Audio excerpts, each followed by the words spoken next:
For the American League crown are the two teams that should be playing for it. Nothing was handed to these two teams. They won games to get here. The old adage in sports, that's why they play the games. And you're going to see in this series two of the most exciting teams in baseball. They will come at you. You're going to see great crowds in both home stadiums as well. And before this series is over with, you're going to see some household names come out of both of these clubs. Now, their styles are very similar. They're not your traditional wait around for the 3-run home run kind of American League clubs. With that in mind, is there an X factor? Does one team have the advantage over the other? Well, you look at the Angels, and they come into this series as the hottest team in baseball. I mean, they hit nearly 380 as a team when they whooped the Yankees. But the X factor is this stadium here at the Metrodome, the crazy turf. You can lose a fly ball in the ceiling up there if you're not careful. And the strange thing about that is that this stadium can dictate the outcome of a game, and that's not really a good thing. We're getting set to go. It's game one of the American League Championship Series. Troy Gloss and the high-flying Anaheim Angels. And Torrey Hunter and the Twins sit on the other side. It's game one of the American League Championship Series coming up next here on Fox.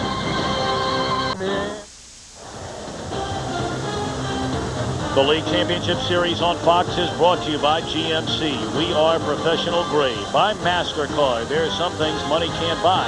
For everything else, there's MasterCard. And by Sprint. Introducing PCS Vision. Clearly a whole new way to look at wireless. Better than 55,000 on hand here at the Metrodome in Minneapolis. Mike Scioscia's Anaheim Angels, the wild card in the American League, winners of 99 games during the regular season. And let's take a look at his starting lineup. David Eckstein leads off at short. Darren Erstad in center. Tim Salmon in right. Garrett Anderson, the left fielder. Troy Gloss at third. Brad Fulmer, the designated hitter. Scott Spezio at first. Benji Molina behind the plate. And Adam Kennedy is the second baseman.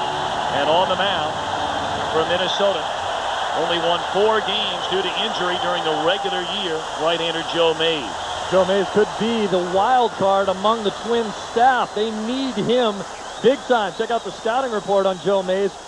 If he's got his sinker working, it's one of the heaviest in the game. Keep it down in the strike zone and it will keep working. He tries to get hitters to chase his breaking ball and changeup, which are also outstanding if he's ahead in the count. David Eckstein, a 27-year-old out of Sanford, Florida, looks at a strike, and we are underway.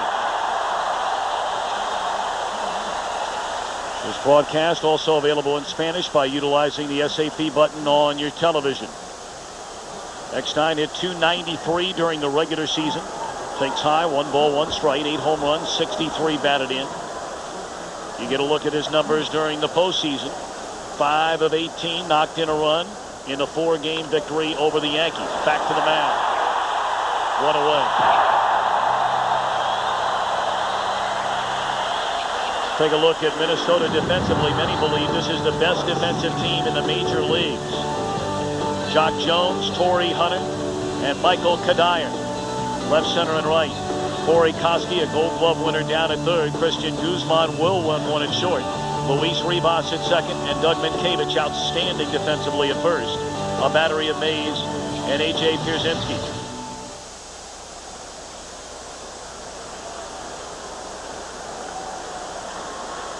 Mays missed nearly 2.5 months this season with inflammation in the muscle and the tendons in his right elbow. Darren Erstad looks at a strike. Many will tell you Mays was among the top 5 pitchers in the American League a season ago. He went 17-13 and had an ERA barely over 3. But he really struggled his first postseason start this year against Oakland.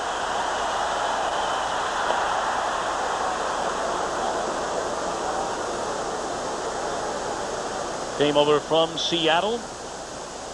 Back in 1997 did Mays. Big, strong guy.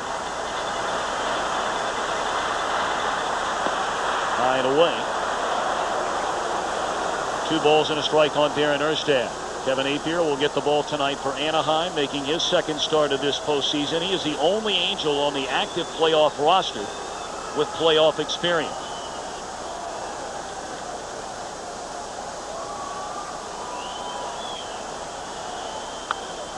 Little flare into left field. The game's first hit delivered by Darren Erstad.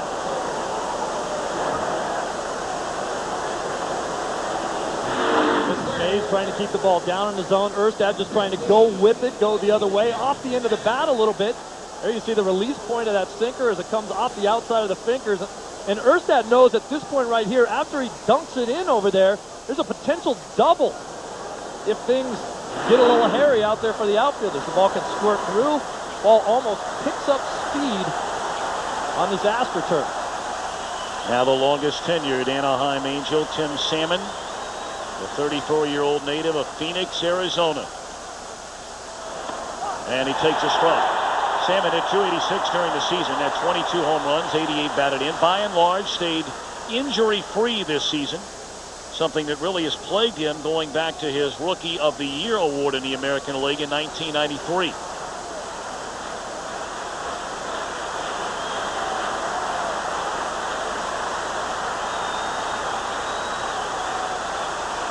Oh, 1 to Salmon.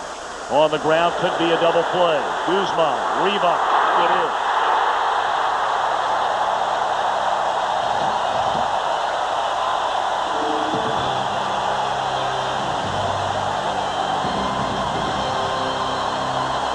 Find out. Baseball Commissioner Bud Selig, along with Minnesota owner Carl Pohlad. Of course, the Minnesota Twins were on the chopping block. Ooh, the irony. Talking about Minnesota being contracted at the end of last season, but here they are playing in the American League Championship Series. Their manager, Ron Gardenhire, and his lineup. Jock Jones at left. Christian Guzman, the shortstop. Corey Koski is at third. David Ortiz at DH. Torrey Hunter in center. Doug Mientkiewicz is at first. Michael Kadire in right. A.J. Pierzynski behind the plate. Luis Ribas, the second baseman. Kevin Appier on the mound, drops a breaking ball in there to Jones, strike one. Yeah, I'd drop a first-pitch breaking ball in there to Jones as well. He's gone deep 15 times in his first at-bat. Hey, talked to Ron Gardenhire, and he says, boy, I love it when we start the game 1-0. In fact, that's the way Gardenhire's very first game as a Minnesota manager went. Second pitch of the game in the season opener. Jock Jones, homer. Gardenhire taking over for the longtime Minnesota skipper Tom Kelly and led his team to the American League Central Division Championship. Here's the scouting report on Kevin Appier. Tries to get ahead with the fastball most of the time. He knows these guys are very aggressive, so he expands the strike zone with the slider and split finger. This guy will throw a lot of pitches, go very deep into a lot of counts. Big swing and a miss by Jones, a 27-year-old native of San Diego, taken in the second round out of Southern Cal back in 1996. Took him a little better than 3.5 years to get to the big leagues, but now an impact player for Minnesota. 2-2 from Appier. Popped up. Eckstein battling the roof, made it look easy. Is that the first time you've ever said he's battling the roof? Yes. Take a look at Anaheim defensively. Garrett Anderson, Darren Erstad, Tim Salmon, left, center, and right. Troy Gloss, David Eckstein, Adam Kennedy, Scott Spezio, third to first. And a battery of Appier and Benji Molina. Two center fielders that can really go get him in this series, Erstad and Hunter.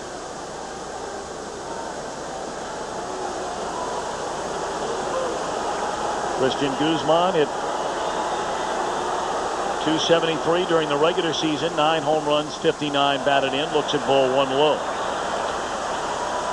Guzman, 24, hails from the Dominican Republic, was signed originally by the New York Yankees, traded in '98 to Minnesota, along with Eric Milton, Brian Buchanan, and Danny Mota for Chuck Knobloch. Pretty good deal for Minnesota. And not a bad deal for both clubs at that time. Chuck Knobloch came over to the Yankees, helped them win some world championships. This team was looking for some youth. There's the guys, the big name guys that they got in that deal, and boy, have they been outstanding for this club. Blowing away 2-1 to Guzman. He'll be followed by Koski here in the Minnesota first inning. No score in the game.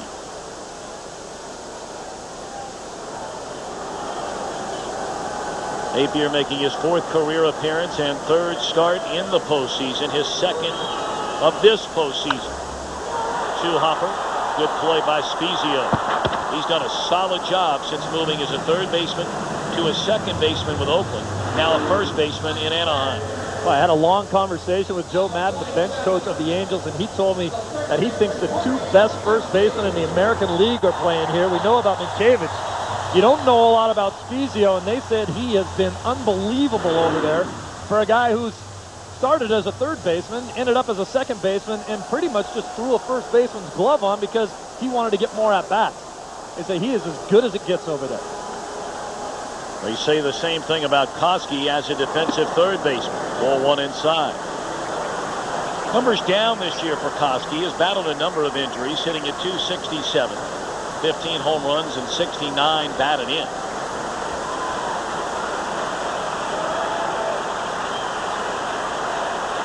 Koski a big home run during that division series and knocked in 5 in the 5-game win over Oakland.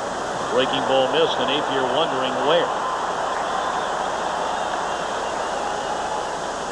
6'3", 220. He's a Canadian, and boy, did they give him a lot of guff about that in the clubhouse. They non-stop pick on Corey Koski.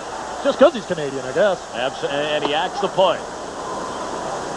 He played at Canada's highest level of junior hockey as a goaltender and was the most valuable player at the Canadian Volleyball Nationals before deciding to focus in on baseball. And you know they bury him about that. And I'm from Southern California. They play a little volleyball there. They don't play too much volleyball anywhere else. Unless your name's Susie.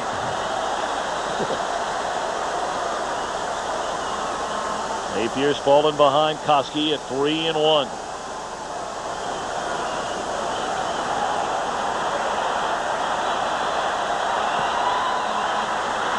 Ron Gardenhire has said that they clearly expect more out of Koski. They expect him to be a 30 home run type of guy in the future. 6'3", 220, big kid, great defense. Tardy on an Appier fastball that ran in on his hand. 3-2 to Corey Koski, 2 down, no one on.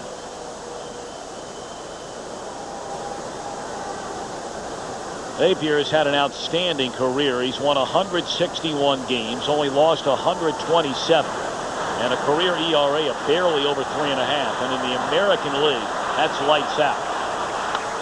Pulled into right field, base hit.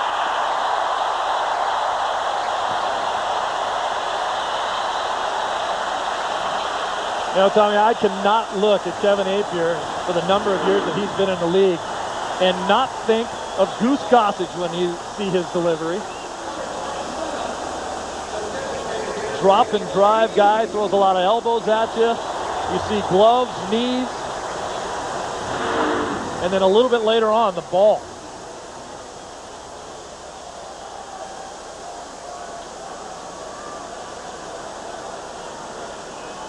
Now David Ortiz, a designated hitter, only played in 125 games this year. Still hit .272 at 20 home runs and 75 knocked in.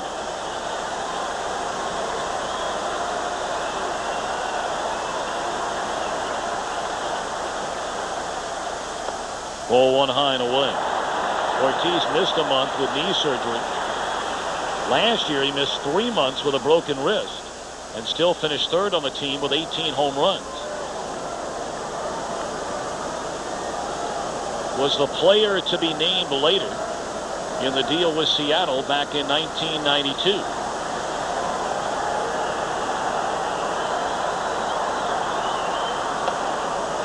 Snap throw down to first, and it's in the dirt. Spezio had to pick it out of there. They might have had Koski at first base.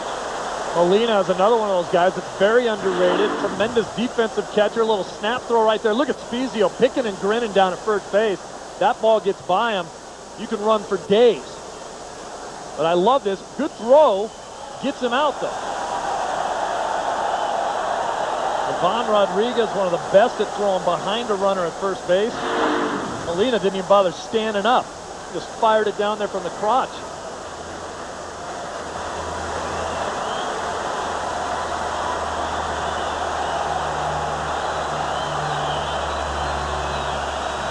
Two and 0 to Ortiz.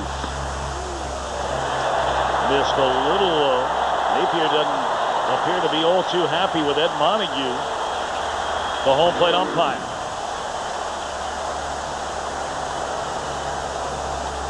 That is pretty nasty right there. Appier's going to want that call a little bit later in the game.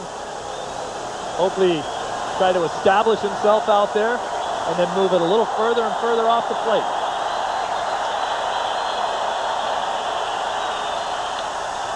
.30 pitch, and he pops it up. Short left field. Anderson calling off Eckstein, and that'll end the inning. A 2-out single by Koski. He's left at first. End of 1. No score. Set to go top half of the second inning. Game 1 of this American League Championship Series. No score. Joe Mays on the mound facing Garrett Anderson. Hit .306 during the regular season. 29 home runs, a team high 123 batted in. Carried that right into the division series. Hitting .389, led the team in runs with 5 and had a couple of doubles. This guy can hit, this guy can play. Garrett Anderson from Los Angeles, drafted in the 4th round back in 1990. An outstanding basketball player and baseball player.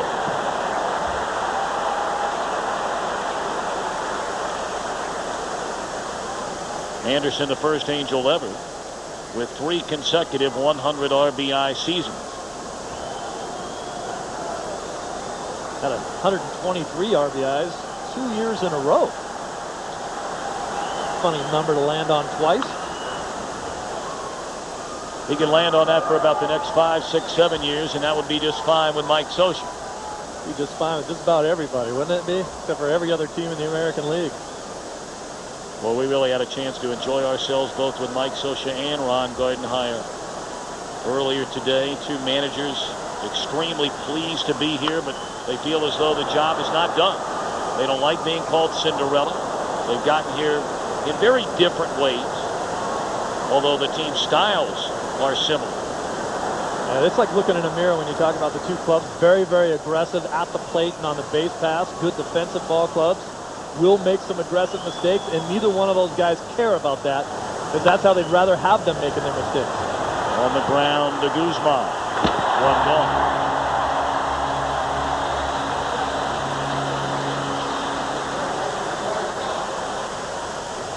Troy Glaus hit 30 home runs during the regular season. He hit 3 in the first 2 games of the division series. Troy Glaus has a classic home run uppercut swing from the right-hand side, and as long as he keeps that front shoulder in, he can do some serious damage. 47 homers last year to lead the league. And really, the 5 through 9 hitters are the hitters that did the major damage in the series against New York, when the Angels set an all-time division series record as a team, batting .376. But the 5 through 9 spots hit .413, 6 homers, 17 of the 31 knocked in.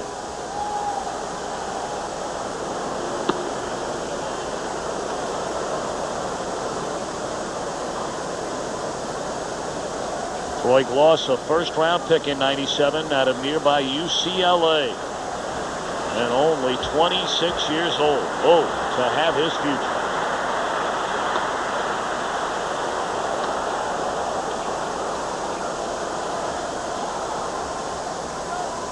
Pac-10 home run record. Of course, Mark McGwire played at UCLA's rival, Southern Cal.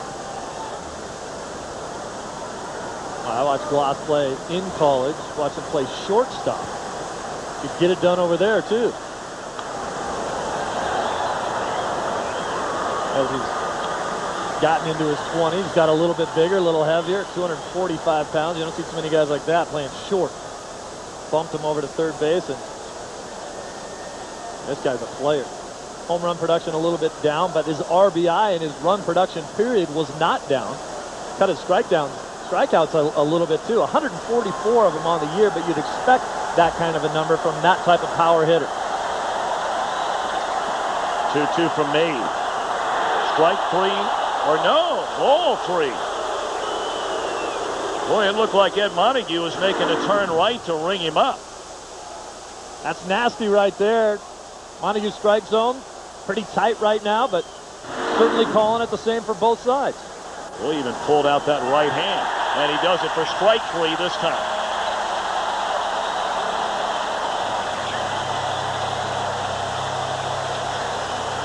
Well, let's see the pitch by pitch to Gloss. First pitch, just a sinker right out over. Tried to sneak one past him on the outside. Tried to go out there again and didn't get it. Now, the breaking ball fouled off. Breaking ball nasty on the corner. Says, well, let me catch a little bit more of the plate, and I'll sit him down. First strikeout of the game for Joe Mays. 2 down in the inning for Brad Fulmer, the DH. First pitch swinging, drops it foul and out of play. Fulmer began his career in Montreal. Had 2 solid seasons there. Went to Toronto, then came to Anaheim. Hit .289 this year. 19 home runs, 59 batted in. Solid hitter is Brad Fulmer. His arms are corked. The guy's got some guns on. I mean, this guy is put together right here. His arms are as big as your legs. Of course, that's not saying much.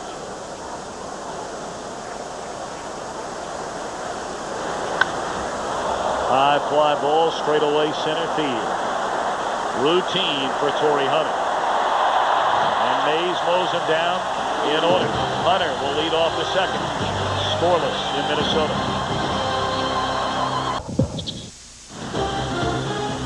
The League Championship Series on Fox is brought to you by Energizers. Do you have the money inside? By Viagra. Step up to the plate and ask your doctor if a free sample of Viagra is right for you.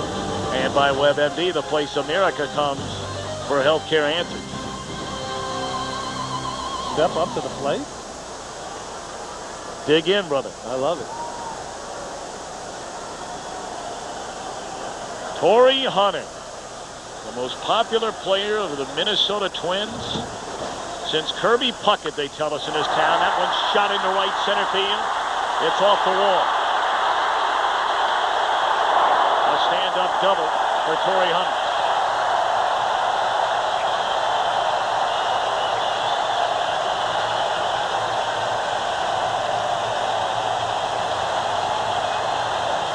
Here's where a little home field knowledge would come into play. Salmon doesn't chase this ball far enough to the wall. It's hit so hard that you might have been able to hold Hunter to a single. But Salmon's waiting for the ball to bounce off, but it doesn't. You got to track that ball 2 more steps off the garbage bag because it's not going to bounce back to you.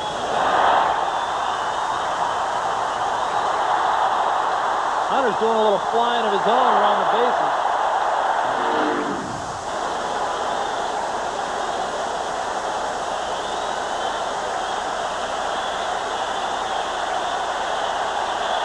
First runner of the game in scoring position for either team. And now the U.S. Olympic hero from 2 years ago, Doug Mankiewicz.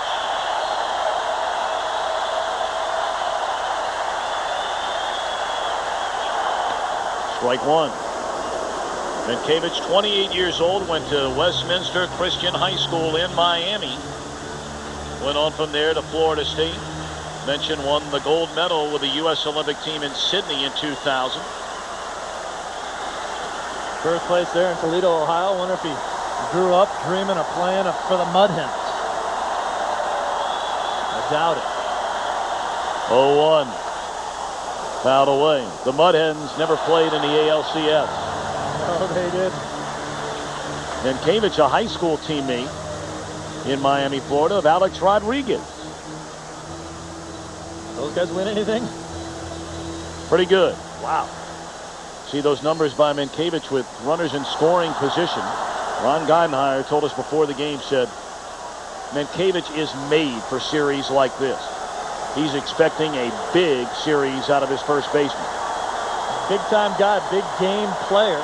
Numbers, especially the power numbers, down this year. It's 15 the year before, 10 this year, but like almost every guy in this lineup had an injury. He had a wrist problem early on. Not able to generate a lot of power. Hit just 10 home runs this year.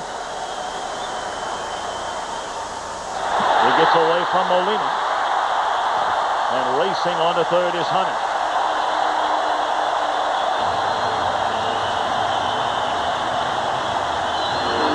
Molina's one of the best catchers in the American League, but he goes after that one a little lackadaisical. You got to slide over, get your body in front of that. He almost tried to glove it, a la Johnny Bench. There aren't too many Johnny Benches out there. You got to slide your body, get down on your knees, and make sure you block that ball. That ball's going to go back to the screen more times than not. Anaheim infield plays back. And it's popped up into foul territory. Loss with room. And that's a big out for Kevin Appier. Hunter stays at third, one away in the inning. Take a look at our virtual manager vote now using PCS Vision from Sprint. Or log on to foxsports.com. What's the biggest factor for teams visiting the Metrodome? The roof, the turf, or the noise? Is there an all of the above? Well, you played here. Where would you vote? The roof, the turf, or the noise? To me, it's the turf. The noise you can deal with. There's not a lot of good communication between anybody in any big game. The crowd's always going to be noisy. Michael Kadire takes ball one in the dirt. Molina, better job blocking that pitch. The roof is something that you have to deal with here, but you just have to spend a more time out there taking fly balls and batting practice and not lose your concentration when a ball goes up. But the turf is a factor that a lot of teams come in here and don't realize how quick it is. And they'll spend that first game of the series with those seams and not taking good routes to a ball that's on the ground. Infield comes in on the 1-0 pitch, blown away, 2-0 on Kadire. First round draft pick in '97, just outside of Norfolk, Virginia. Spent most of the year in Edmonton, was called up in July. Was a AAA All-Star this year.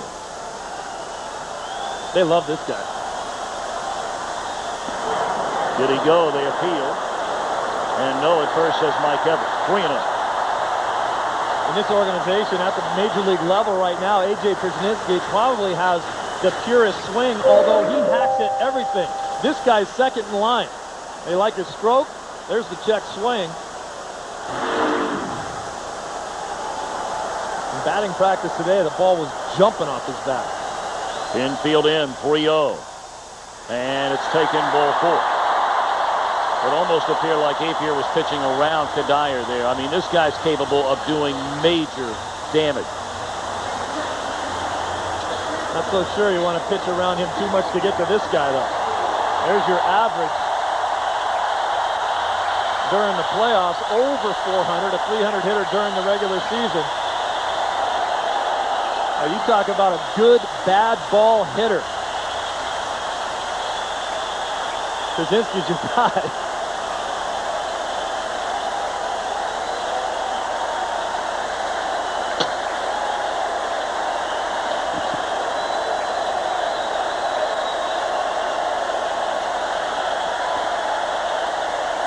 A.J. Pierzynski at .300 batting average and was red hot during the division series. Another pitch in the dirt. He had the big one in the 9th inning in Game 5 off Billy Koch. And they had no idea how big that one was going to be as well. Scored 3 runs in the inning, and then Oakland comes back with 3 of their own.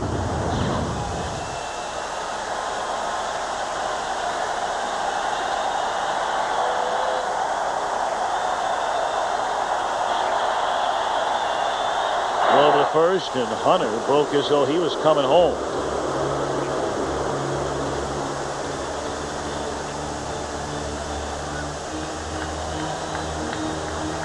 A.J. Pierzynski, a 3rd-round draft pick for Minnesota back in '94. Grew up in Orlando, Florida.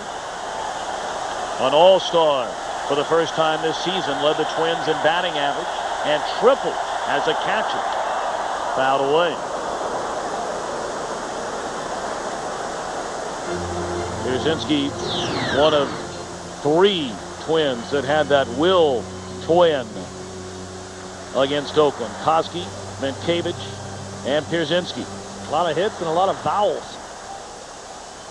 Yes. A lot of letters in the way in the back half of the lineup there. He bounced into 14 double plays this season. What Appier's thinking right now. 2-1. I asked him what Appier is going to try to do to him. He says he's going to throw slop away, but he's going to try to get me out hard inside, just like everyone else does. And I'm stupid. I'll swing at it. That's what he said. I said, hey, turn and juice one. He says, I've done that before, too. Hunter at third, Kadire at first, one away, scoreless game. 2-1 pitch. Nope, go over to first again.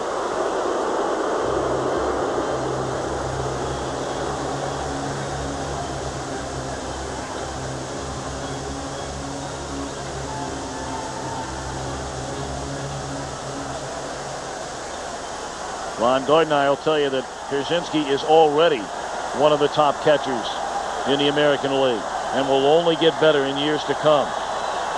And he carries around an attitude. Yes, he does, and he handles this staff as good as anybody could. 3-1. Appier needing a compass to find the strike zone with some of these pitches here in the second.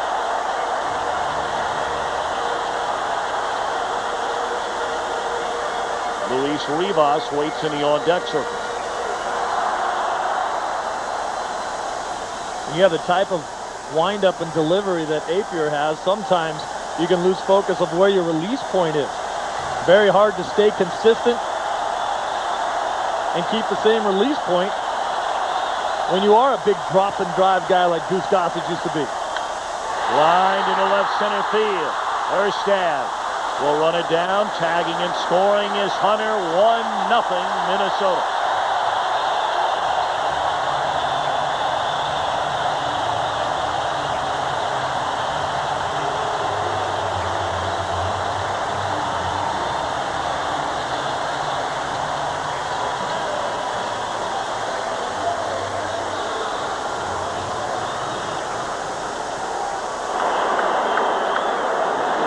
Great feeling when you're hitting and you know that the guy's going to try to get you out inside, and in a hitter's count can't go in there quite as well and leaves it out over the plate, and you just hammer at the center. Luis Rivas takes a breaking ball, strike one. Rivas, a native Venezuelan, signed back in 1995 as a shortstop, moved to second base 2 years ago. Because of Christian Guzman's arrival at that position, he's only 23.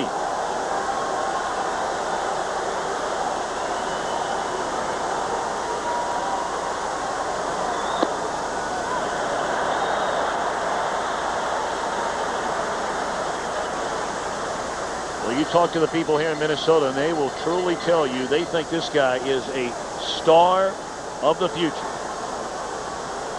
Young kid, he's going to have to hit a little bit more. They're working on him with that, but defensively doesn't come much better at second base, especially turning the double play. Check swing. Did he go? They appeal again, and no, says Mike Evers. You know, Rivas started 4 of the 5 games in the division series, Steve. He figures to start every game here in the LCS because they are without Denny Hockey, who actually had his fingers stepped on and split wide open after the celebration in Game 5 in Oakland. Was hurt at the bottom of the pile. That's the first time I've ever heard of anything like that happening, but I'll tell you what a bad break for Denny Hocking, as the guy's been in this organization, gone through some of the tougher times with this organization, gets his opportunity to move on to the League Championship Series, caught the last out of that ball game, and then gets stepped on, and they have to put him on the DL.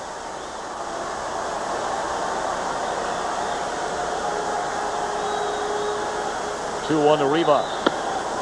Threw a fastball by him, and again a throw down to first. Kadire saw it coming. I think they might want to have Hocking for this series too. He hits .417 against Appier in his career. Had a chance to talk to him before the game. He said, you know what, I'm not going to worry about it. I had my day in the sun. I caught that last out. I'm in the playoffs. I'm going to watch my boys play in the playoffs. Sure, I'd rather be out there, but I still got the uniform on.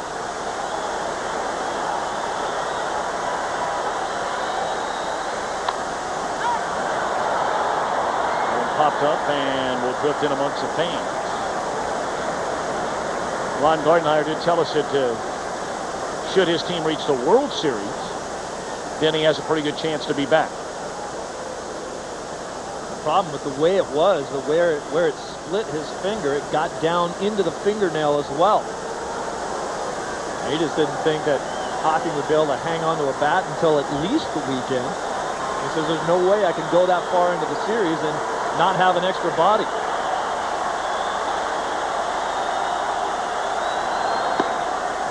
3-2. Activated David Lamb to take his place. I talked to David earlier today, and I said, you were the guy that stepped on him, huh? Because, dude, you're the only guy Well, who can benefit from it. He said, no way, man. I had my plastic spikes on. It wasn't me. Well, you know how to get right to the heart of the story, don't you?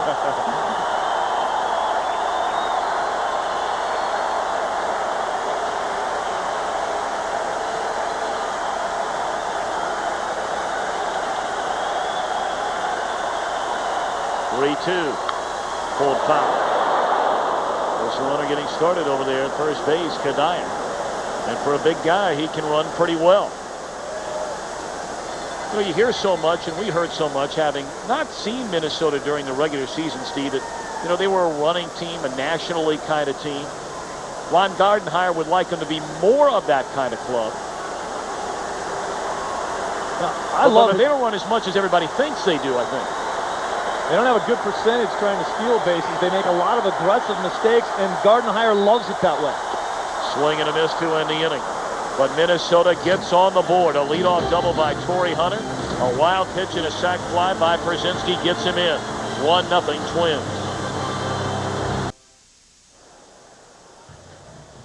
October's magical matchups continue tomorrow. Both LCS can be seen across the Fox networks.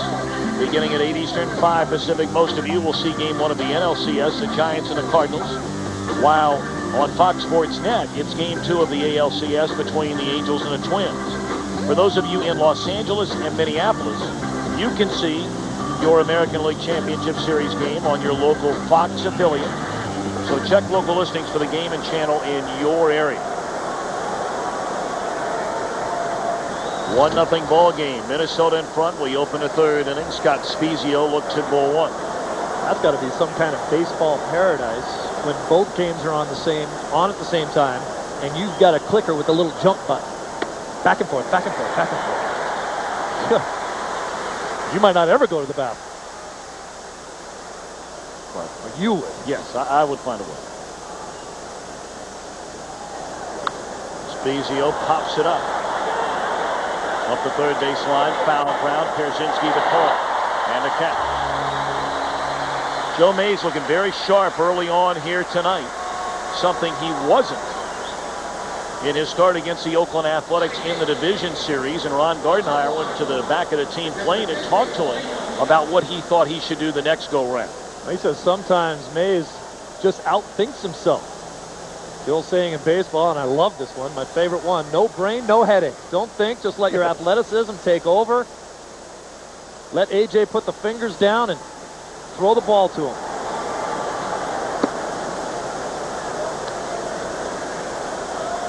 Ball one to Benji Molina.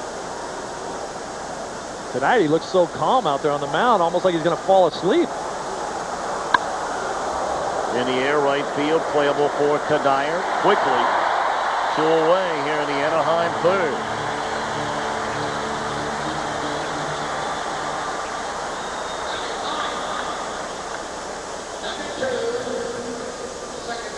Mays made the start in Game 2 in Oakland. Took the loss in a 9-1 defeat. Only lasted 3 2/3 innings. Allowed 9 hits, 6 runs. Had an inconsistent year, to say the least, this year. Look at him, though. Is that a guy that looks like he's too uptight about anything? That's relaxation right there. Off the end of the bat into left field, a base hit for Adam Kennedy. Well, what a solid player Kennedy has become for Anaheim since coming over in the Jim Edmonds deal from St. Louis. Hit .312 this year. He's taking the ball off the outside part of the plate and going with it. And you can look at that swing, the way Kennedy is diving in towards the plate this way. He's going the other way all day long. Not thinking of anything but trying to hit the ball right out in that area.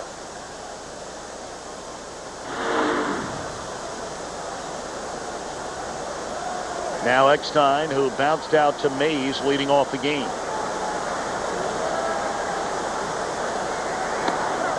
Strike one on the inside corner. Eckstein's really good and has done a great job this year of trying to poke the ball right into this area after Kennedy's on base. You see the big hole in that area where all he has to do is flip the ball to the opposite field, much the same way that Kennedy did in his last at-bat. In fact, that was a big part of that 8-run, 10-hit fifth inning to blow it wide open in Anaheim on Saturday. A little hit and run, and there it is. Shot into right field, a base hit by Eckstein, and Kennedy on to second. That is pretty baseball. That's National League Baseball, and you're checking out the American League Championship Series. Look at the big hole over there. Eckstein's one of the smartest players in the game. And all he's going to do is take what you're giving him. He is the definition of the word pest. A guy you love to play with, a guy you hate to play against. You look at him and you say he's 5'8", he's $170, he should be selling shoes somewhere, and he's killing us every day. What a player. Amazing story as Eckstein was claimed off waivers by Anaheim after spending 3.5 years in the Boston organization. Now Darren Erstad, he singled his first time up. Ball one outside. I mean, it's not like Eckstein struggled with Boston. He had year after year after year of outstanding seasons. Came up in Sanford, Florida. Walked on at the University of Florida. This guy's felt unwanted for years. He had one bad half at Pawtucket in AAA in the Boston organization when they tried to mess around with his swing. They had to make a roster move. They decided to take him off the 40-man roster. And the Angels said, we've been watching this kid play. We'll take him. I wonder if there's any good conversations going on there down between Eckstein and Minkiewicz. They had a little thing going on at Florida and Florida State when they were in school. Didn't like each other too much back then. 2-0. On the ground for Guzman. He'll have to play to first, and it goes between his legs, and the game is tied. On to third goes Eckstein. Rivas never came over to cover the second base bag. And perhaps Guzman realized at the last second, Steve, he was going to have to go to first base. I'm telling you, he just picked his head up on this one, just a little bit lazy on this. Watch him not get down on the ball. He just didn't get his eye level down to the ball there. This is a tremendous mistake for a guy who's a potential Gold Glove shortstop. Get down, bend your knees, get down on that ball. Just didn't. Thought it was going to be a nice, easy flip little throw. Bad fundamentals. Team of third fewest errors in a season in Major League history, behind the 99 Mets and the 2000 Cleveland Indians. Now you give Tim Salmon a chance with runners on the corners in a 1-1 game. Remember, Minnesota did not play well defensively in Game 1 of the division series. They came back, however, to win that game. They did have some problems in that series. Very uncharacteristic of this team, because every one of these guys, as you mentioned at the outset of the game, maybe the best defensive team in baseball right now. On the outside corner, 1-1. They committed 3 early errors in that game, one against Oakland, but won it 7-5.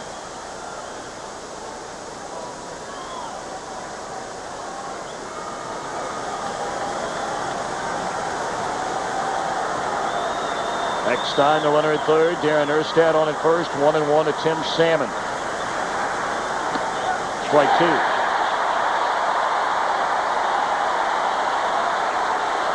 We mentioned Salmon, the longest tenured Anaheim Angel. The franchise leader in home runs, RBIs, extra base hits.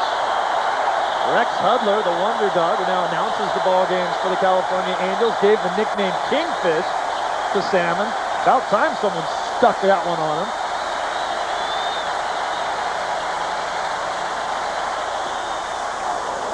Two and two.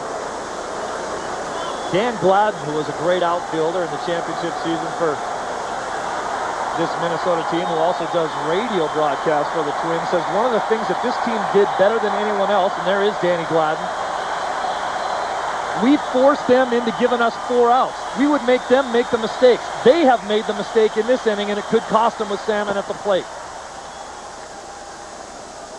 We play this stadium so well, and when a new team comes in, I spoke to it briefly, a ball will get hit in the 6 hole, and the shortstop will start to go for it, but he forgets how quick the turf is, so he takes a bad route towards it. Next thing you know, it's by him, when if he had taken a couple steps backwards towards the ball, he'd have made that play. They don't realize it until game 2 of a series.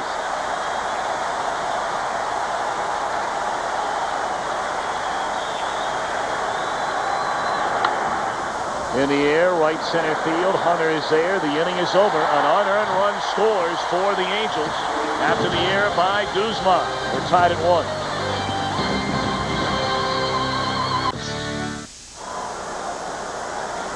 One game, bottom of the 3rd inning. Minnesota coming up with the top of the order. Chuck Jones down a strike. Revisiting the error that cost the Twins a run. 12 errors on the season only by Guzman. Just didn't sit down on that ball, get his eye level down with it. Thought it was going to be an easy play, and it got away from him. Then after the play, boy, you love to see that. Joe Mays going over and saying, it's all right, we're going to get it back.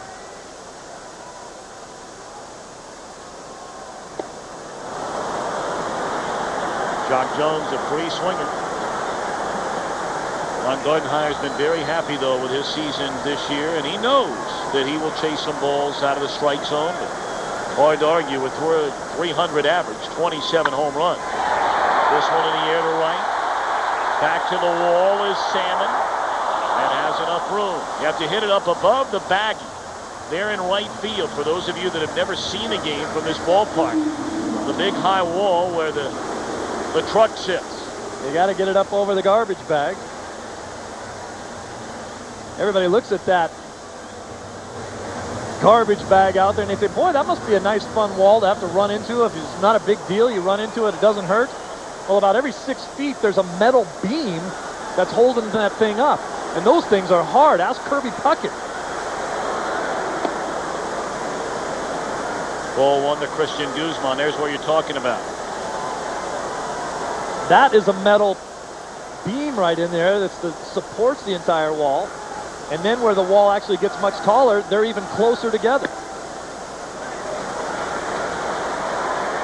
It's only tall from the right field line to the right center field gap.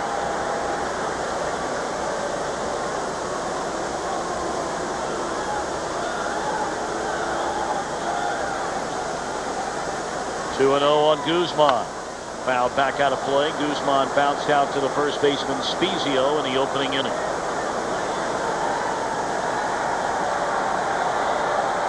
Both of these teams were expected to be eliminated by now. The Twins from baseball entirely with contraction before the season ever got started. And not many gave the Angels a chance in the stout American League West. When that season began in the AL West, and you know you're competing with clubs like Seattle, coming off a 116-win season. Oakland, a club that many believe was the best team in the American League this year. Here's Anaheim playing in the ALCS. On the ground to Eckstein. 2 away.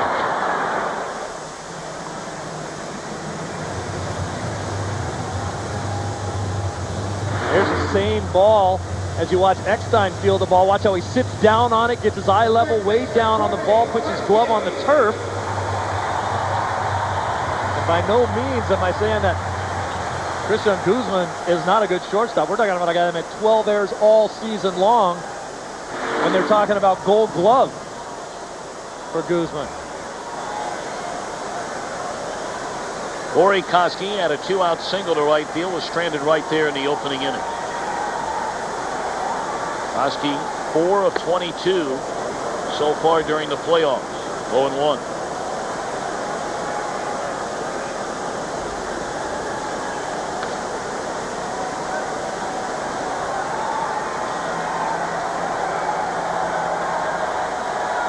Appier going to work. In the air, short right field. And shy of the warning track, Salmon's got it, and a 1-2-3 third inning for Kevin Appier. We go to the 4th, a 1-1 affair.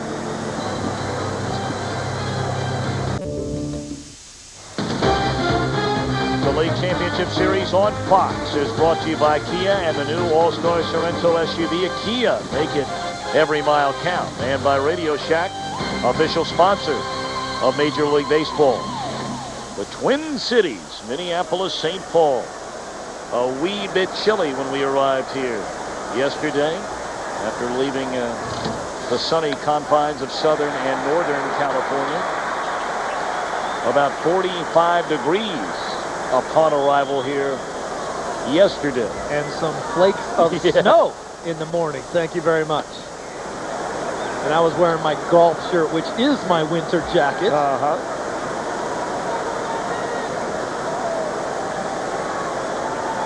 Anderson bounced out to the shortstop his first time up. This one in the air and playable for Jock Jones. A couple of the other ground rules that you'll see here in the stadium that you don't see very many other places are these speakers are in the field of play. You can hit a ball that comes all the way up here and hits it. Now, if you're the second baseman, you got to go out because that ball bounced down here. The outfielder would be going deep into the outfield, thinking that he's got to catch it. If it hits that speaker, it bounces around out there. You can run forever. Stay with us for a while. We'll come back to it. After Troy Gloss digs in there, a fair ball hitting the roof of the speakers. If caught by the fielder, it's an out. Let's say it hits a speaker and then ricochets into foul ground. It's in a foul ball. And again, those are for the speakers that hang in fair territory. For the ones in foul ground, if it hits a speaker and you catch it, the batter's out, whether you're in foul ground or even in fair territory. But then if it bounces in fair territory and no one catches it, it's a foul ball. So it can be a little convoluted. And perhaps I just messed you up worse than you even knew about before. Yeah, you didn't straighten out anything. Nothing new. Bottom line is, you tell your players to go get the baseball, no matter where it is.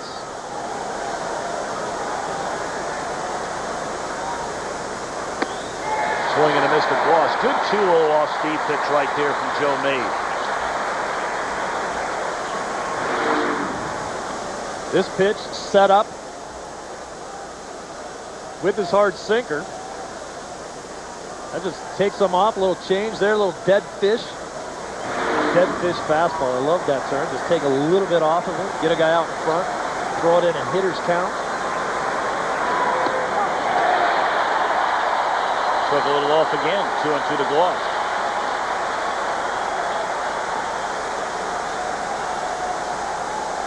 Mays throws a curveball and a changeup. Gardenhire would just soon have him throw his curveball more often. He says he has a good slider, but he does make more mistakes with that pitch. He'll hang it every once in a while. Rolled over that one down to third. Glove by Koski. 2 up, 2 down.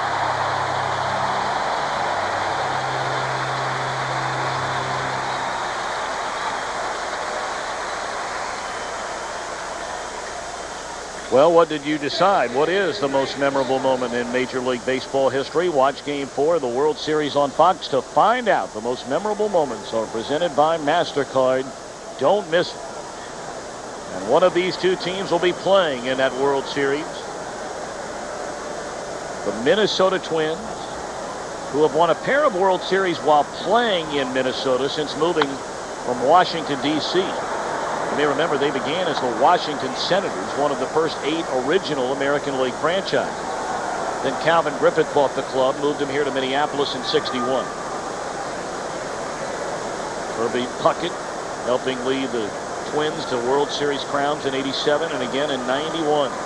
The Angels have never been to the World Series. Roller off the bat of Fulmer. Rivas. Not going to be in time. Infield hit for Fulmer. Rivas had to go a long way to get it.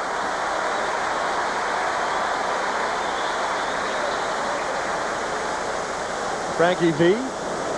Viola right there. Bert Blyleven right there. A couple other guys in this Twins organization. Oh, killer. Antonio. Rod Carew started his career here. Ken Herbeck went from A-ball to the big leagues, and then Herbie Puckett. Of course, Rod Carew has his jersey number 29 retired by both of these franchises. I hope so. In the air, and Kavich to get it, stomps on the bag, and the fourth comes to an end. A 1-1 game.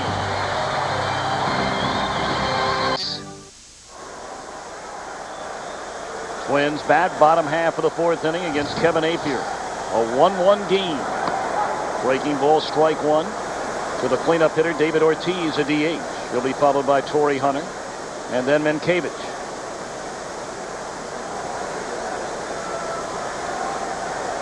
Ortiz popped up to left on a 3-0 pitch his first time up.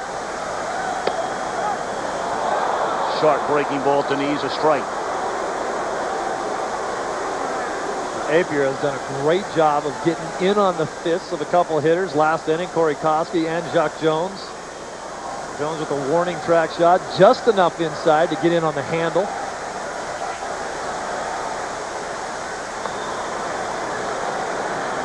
Tried to get David to chase there. They appeal down to third. And Larry Young said he didn't go around. Well, they say he did. 1-2.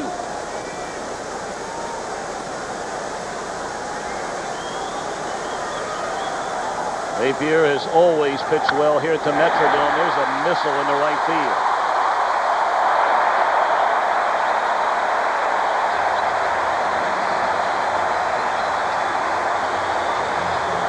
Go-ahead run aboard for Torrey Hunter, who doubled into right center field, went to third on a wild pitch, scored on a fly ball by Pierzynski. And Torrey, a native of Pine Bluff, Arkansas, grew up in crime-infested east side of that city, where he was telling us roaches and rats shared the house with his family. Sometimes they had no electricity. And in his neighborhood, gangs took over the corners and drugs the currency. But his mom and dad did a fabulous job raising him. We asked him about his upbringing. Grow up with much and avoid a lot of things, a lot of adversity, you know, where I'm from. But I mean, in my hometown, you got a lot of people behind me and in my corner, and everybody's calling me and pushing me on, and I like that. And it was tough coming up, but that's my motivation, you know, to you know, make a better life for my family, and that's what I'm set out to do. Lays down a bunt and a throw in time to get Hunter. Excellent play right there by Molina, having to pick up the ball that almost ran right into the bat. Hey, it could have been like Roger Clemens and fielded the bat instead of the ball. Then he would have to throw that down to first base or at Hunter. There's the bat out there in the way. Molina picks up the right one and then guns him down. And Hunter can pick him up and put him down, that's for sure. And there you get an example of the style of this Minnesota team, the 5-hole hitter putting down a sacrifice bunt. I'm sure he was trying to bunt for a hit, but ultimately it goes in the book as a sacrifice. Right, and you'll take that sacrifice right there, maybe get a base hit out of it, move the guy over. National League style baseball in the American League Championship Series. By both teams. Absolutely. That was the first sacrifice of the year for Torrey Hunter.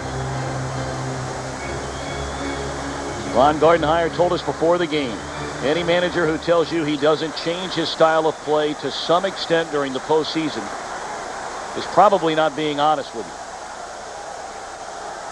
You're darn right about that. Ortiz at second. And it's low and away. 2 balls, no strikes to Minkavich. Not that every game during the season isn't important, but when you play 162 of them and you have teams like both of these organizations have, you're looking for guys that you're trying to put them in situations where they can flourish or fail. You need to find out who can play, who can't. Once you get into this type of a situation, you're done experimenting. You got to reel them back just a little bit.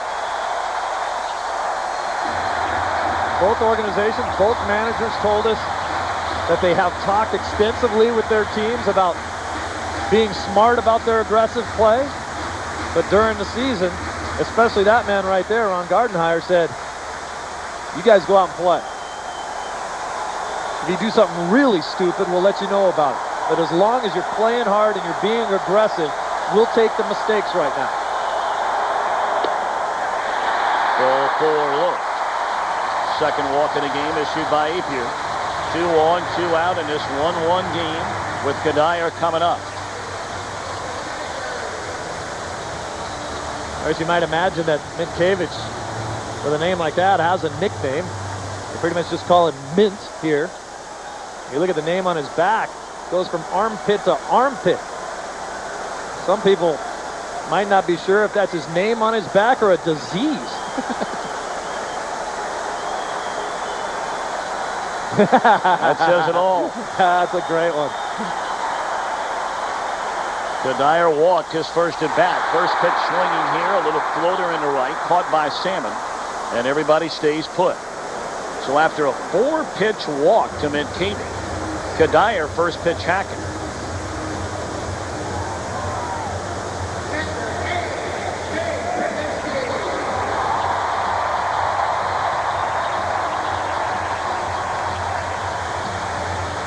I hate to be the guy that sews the letters on the backs of these guys' uniforms, boy. You got your work cut out for you. High turnover ratio in that gig. How about the right field Timmy Salmon's playing today? Hasn't been bothered by the roof at all. Tracked down a few balls out there. Pierzynski has been a money player here in the postseason. A sac fly RBI to knock in Minnesota's only run tonight in the second inning. Every time when you come into the stadium, you love the fact that the fans are here, 56,000 strong, cheering on the Twins. After some very lean years after that last championship in '91. Chase the pitch down. Strike one.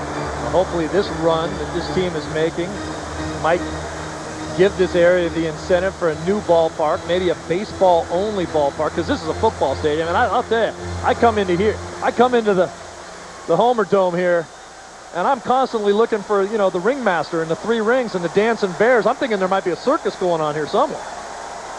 I'm not thinking that there might be a baseball game breaking.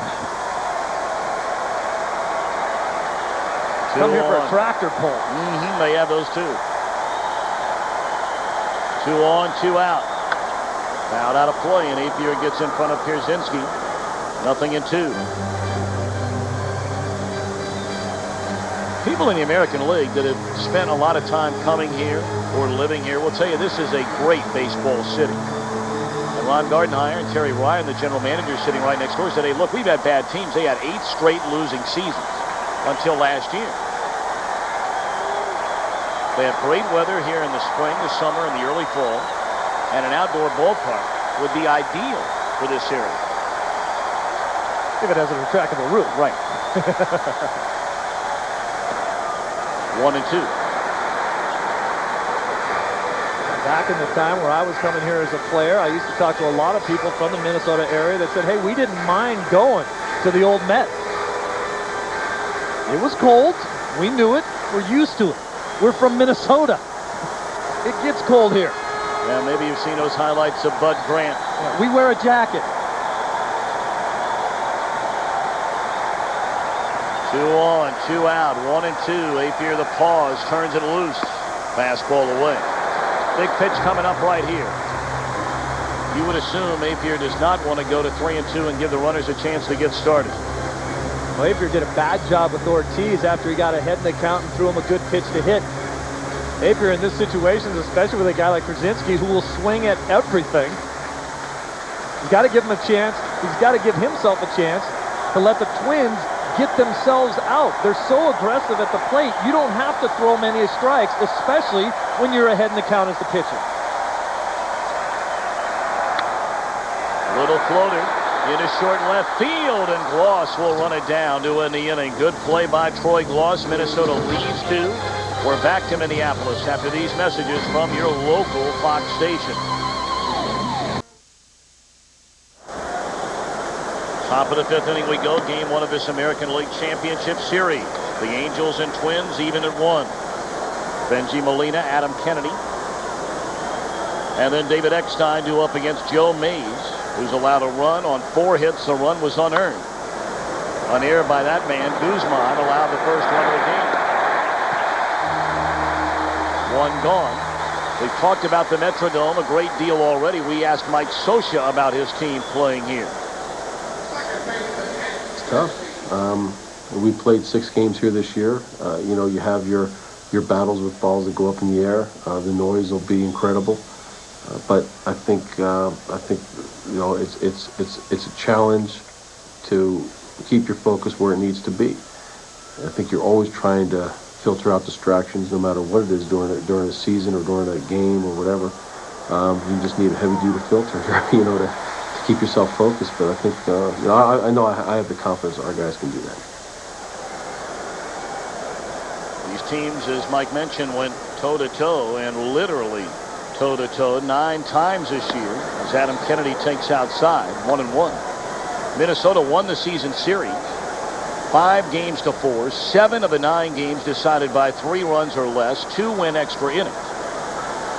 You see, Anaheim has played quite well here over the last 5 years. But then again, the Twins last season, and especially so this season, aren't the Twins of the 3 years before that. No, they're not. A much, much better club. Everybody knows that.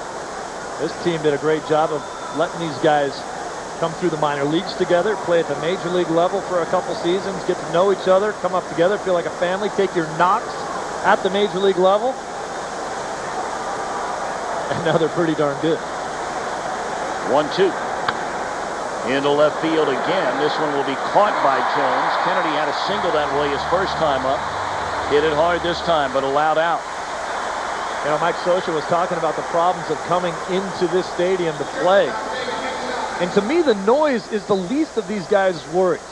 It's 56,000 people here yelling and screaming, but it's not a big disadvantage to the Angels. They love the fact that there's this many people here coming to see them to play baseball. They love this, that this is the atmosphere they want. This is still the Midwest. These people are nice. It's not like they're playing in Yankee Stadium. I mean, if these people conjure up enough meanness to say something bad about some of the Angels' mothers, you know, it's not like New York where they know where your mother lives. Strike 1 to David Eckstein, but you had a chance to play here. Play here in front of some big crowds on the artificial surface with the roof. I want to ask you about that when Minnesota comes to bat in the bottom of the inning. Mays mighty good through the front 5. A 1-1 game after 4.5.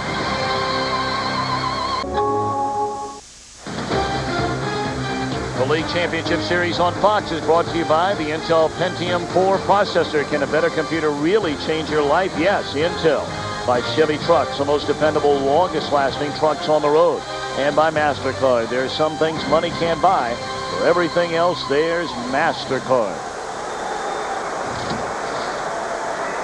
Bottom of the 5th inning, Kevin Appier going to work on the number 9 hitter, Luis Rivas. And he struck out his first time up. 1 run, 4 hits for Anaheim. 1 run, 3 hits, 1 error for Minnesota. And the error allowed the Angels' only run. Christian Guzman had a bouncing ball go right between his legs with 2 on and 2 out in the 3rd inning. And Kennedy was able to score.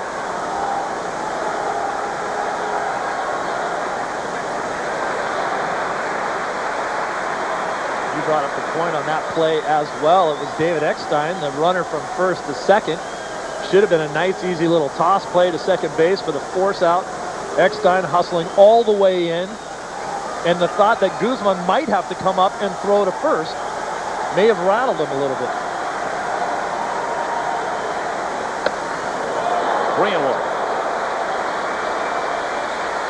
Even though he's batting down in that number 9 spot, we talked about Rivas being injured for nearly a third of the season. He is their best base stealer, according to Ron Gardner.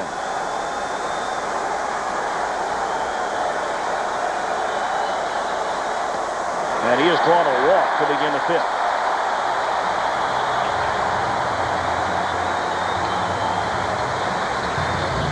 Again, a reminder, tomorrow, both league championship series can be seen across the Fox networks, beginning at 8 Eastern, 5 Pacific. Most of you will see Game 1 of the National League Championship Series, the Giants and the Cardinals, here on Fox, while on Fox Sports Net, Game 2 of this series.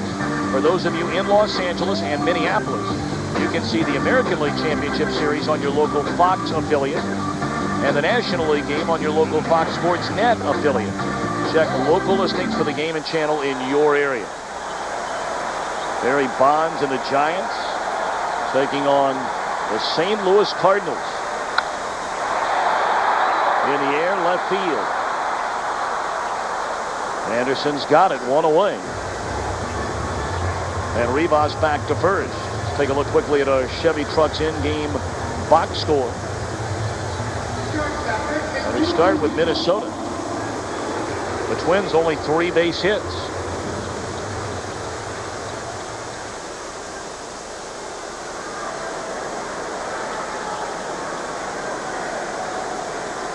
Pierzynski knocking in their only run with that sac fly in the second inning after Hunter had started the inning with a double. Appier doing a pretty good job of bearing down when he has to. First hitter getting aboard in each of the last 2 innings.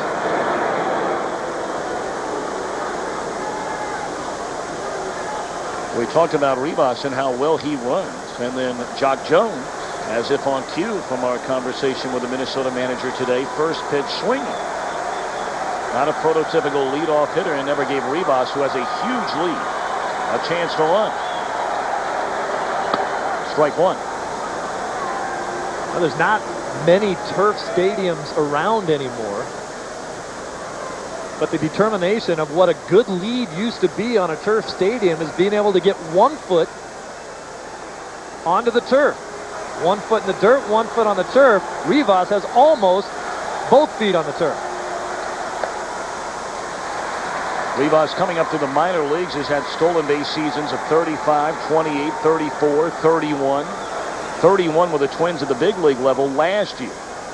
Only 9 this year, but because of that injury, he had a broken arm.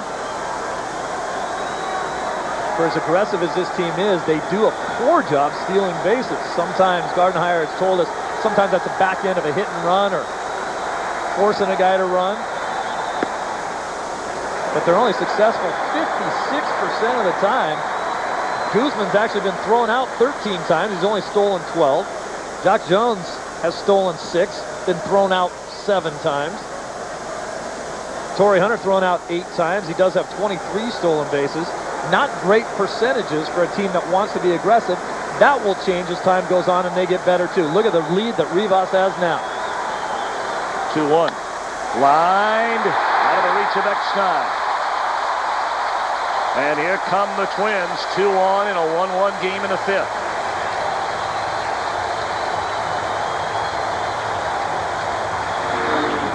That's hitting right there. You look where Molina is set up. Trying to go inside here, but that ball tails way back out over the middle of the plate. Guzman punching it straight back up the middle. And he's happy that Eckstein's only 5'8". It's 5'9", he catches that ball.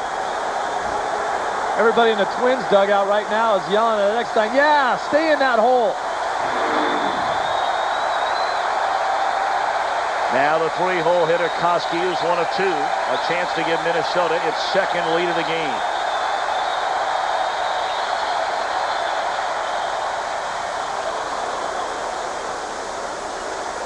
Oh, he didn't like that call.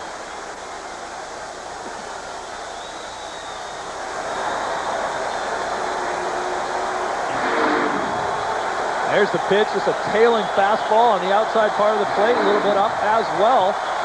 It's a strike. Very good speed on the bases. Rivas at second, Guzman at first. A ball and a strike.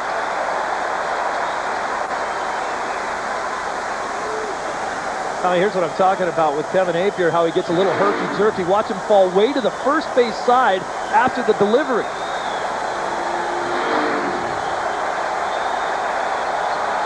Tough to stay consistent within the strike zone with that type of falling off the mound. 1-2 now to Koski.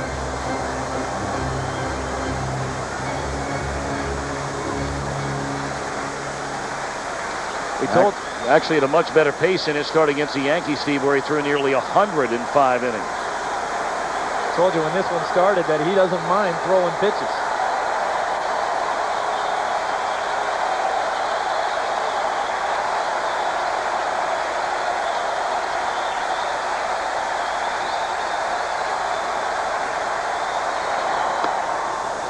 Two and two.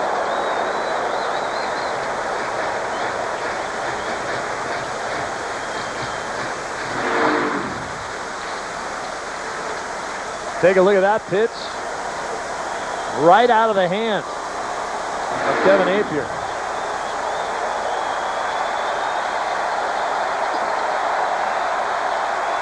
Another big pitch coming with a 2-2 count. Pulled down the line. Minnesota has a lead. Rivas scored. They're going to hold up Guzman. 2-1 Minnesota.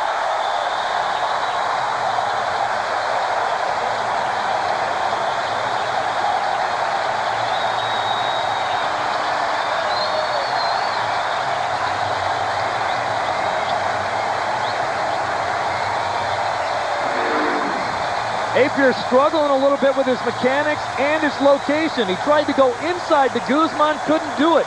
This time trying to go away from Koski. That ball started in, stayed out over the plate. Koski just hammers it down the line. You see the big hook on the ball, stayed fair. Rivas off to the races. He knows he's scoring easily.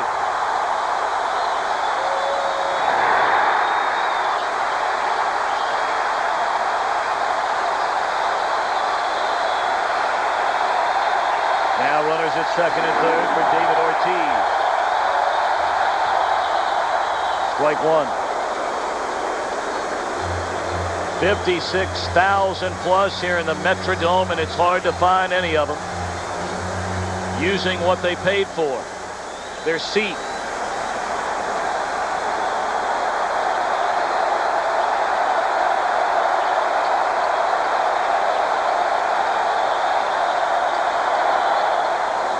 Big cut right there by Ortiz. It's 0-2. Ortiz is popped to left and single to right.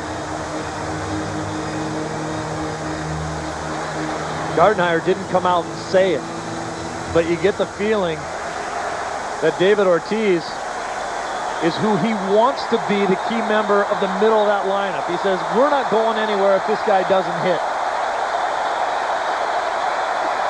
Guzman at third. Corey Koski knocked in a go-ahead run with a double, is out at second base.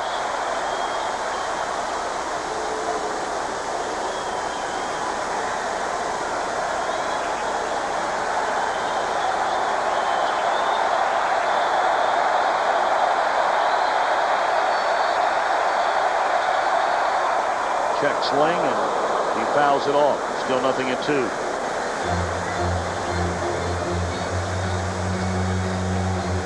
Ortiz struggled during the division series. 3 hits and 13 at bats, knocked in 2 runs, did have a pair of doubles. But you're talking about a guy who 5 years ago was the Minnesota Twins minor league player of the year. They have expected big things from him for about the last 4 or 5 years.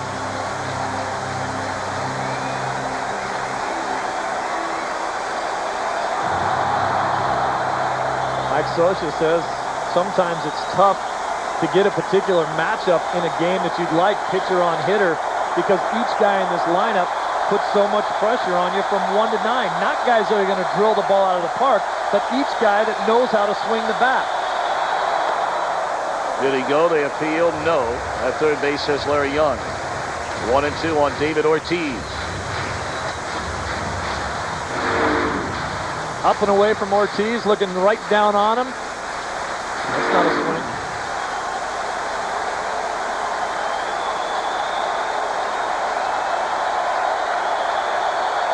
Infield conceding to run with 1 away. Runners at second and third. And a 1-2. Missed low.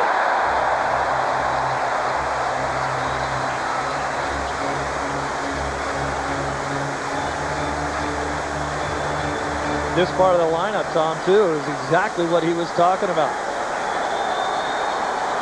Do you pitch carefully to Ortiz? And if you do, you get Torrey Hunter with 29 home runs. After that, and then Cavich. Nowhere to hide. The 2-2 pitch. Popped up. And playable and foul ground for Spezia. A big out for Kevin Appier. It's his second out of the inning.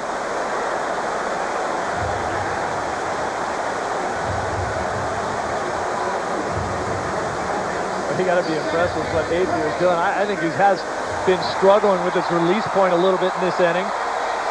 Been behind in the count. And then he comes up with a pitch right there that just gets severely in Ortiz's kitchen right there. Right off. That thing was off his knuckles. Look at the location of this pitch. Get in. That hurts when you get that far in.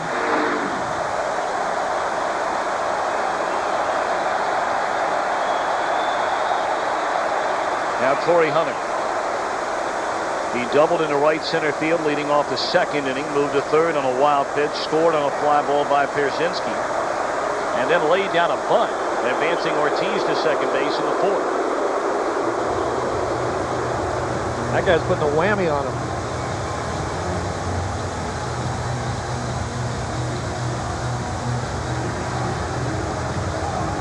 Thunderdome indeed can be a scary place to visit, especially in October.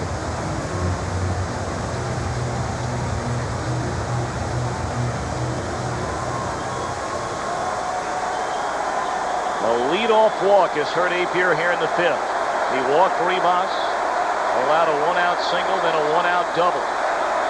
And here's Hunter.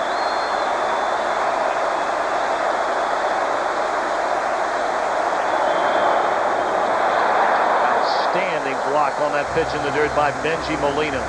For the time being anyway, he saved a run. This is a 55-foot pitch right there. That's one of the toughest ones to block as a catcher. That's the way you get it done. Drop to your knees, put your glove between your legs to make sure it doesn't get through that hole there. That's the Molina that the Angels have seen all year long.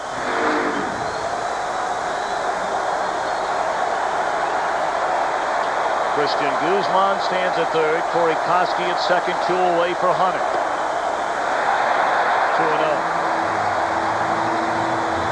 Tommy, more than anything else, what that pitch does, the pitch that Molina blocked, gives Appier a lot of confidence that if he gets ahead in the count and he needs a strikeout, he can bounce his split finger or he can bounce a slider in the dirt and try to get a guy chase it, and he knows that Molina's going to block it and nobody can score from third base. Pitcher has to have confidence in his catcher that he's going to knock the ball down. 2-0.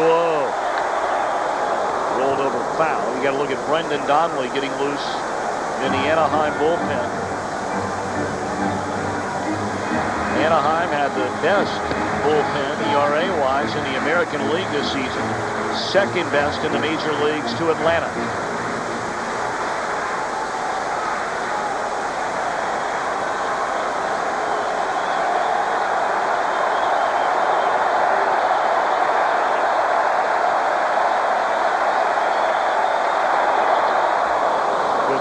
Ball had Hunter fooled. 2 balls, 2 strikes. Corey Hunter. The entire package coming together for this all-star in center field this season. Look at the numbers for the big game Corey Hunter.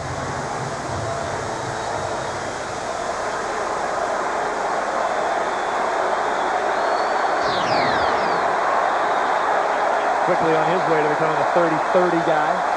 Speed and power, can't teach it.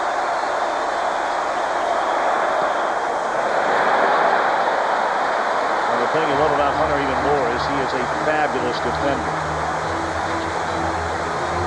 Even more so in this ballpark. As we've talked, and we'll talk many more times about the quirkiness of this place.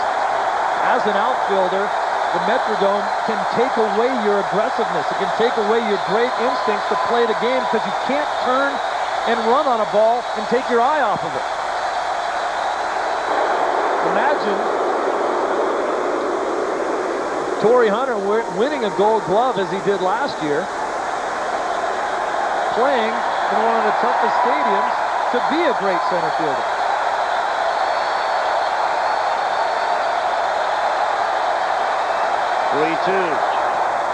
Got him swinging. The ball gets away, but Molina will chase and fire down to first, and that'll end the inning. So Appier, after allowing a run, had runners at second and third, one out.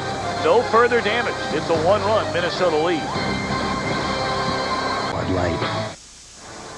The League Championship Series on Fox is brought to you by Bud Light. For the great taste that won't fill you up and never let you down, make it a Bud Light. Tom Brenneman, Steve Lyons, our entire Fox crew, elated to be with you here in Game 1 of this American League Championship Series from the Metrodome in Minneapolis. There are so many fans in this area that, as you can well imagine,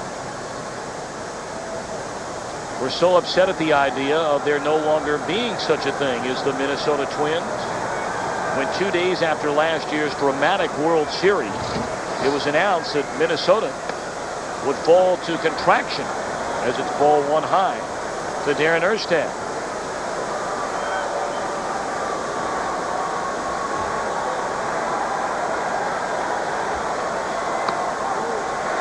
One and one. And it really was Carl Pohlad's idea to go along with the program, the owner of the Twins, sitting next to Bud Selig. Bud Selig's got some good ribs up there. Well, we know one thing. They taste even better when they're free. Swing and a miss by Erstad. Oh, it should be pointed out as well that a lot of people look at Bud Selig as the bad guy in that whole situation, wanting to contract the Minnesota organization that had been a proud franchise. But it could also be mentioned that Carl Pohlad was all for it and was looking at a hefty going away fee of about $250 million to take the contraction, and was happy to do it. Swinging a foul ball back out of play. It's still 1-2 on Erstad. But thankfully, it never came to that. Nor will it, for the foreseeable future anyway. With a new labor agreement reached between ownership and the Players Association, they're going to try and eventually get a new ballpark here in Minnesota. We'll see.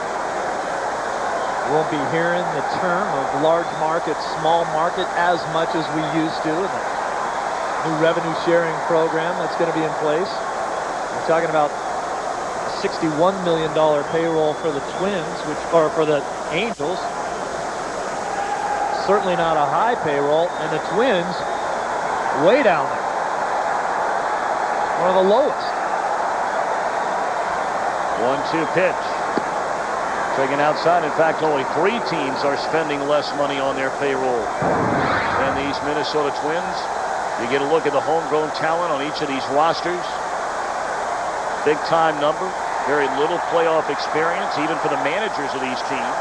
And the payroll rank, Anaheim 15, 27 for Minnesota. This is what baseball eventually wants. And if you come to this city on this night or go to Anaheim last weekend during the division series, to be completely blunt about it, it's what baseball needs. Baseball fans need to know that sooner or later their team has a chance to win.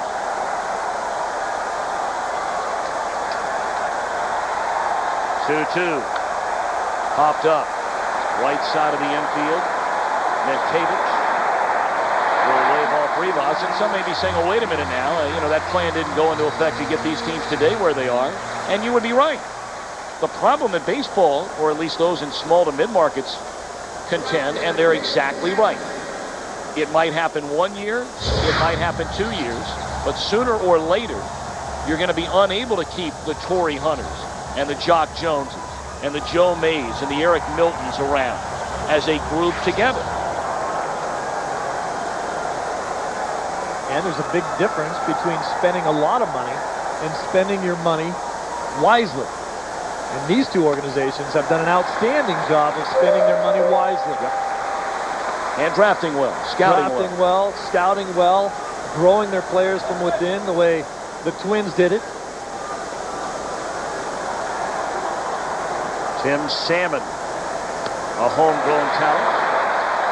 We talked about it over the weekend. Salmon played at Grand Canyon University, a fabulous baseball program at a small Baptist school in Phoenix, Arizona, where the baseball coach, Gil Stafford, is now the president of the university. Check swing, and did Salmon go around? He did.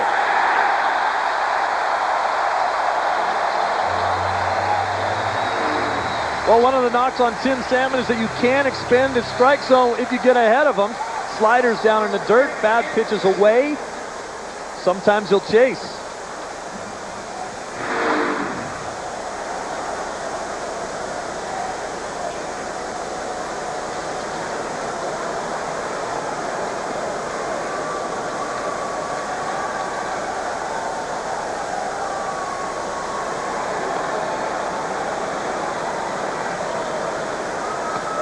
Two down in the inning from Garrett Anderson.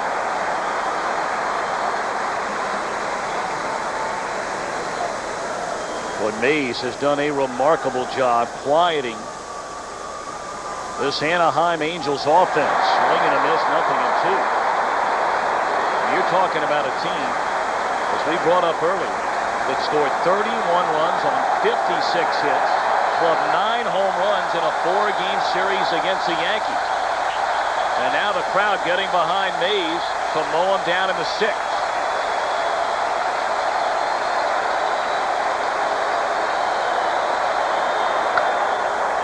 Hard hit ball, Rivas to the turf.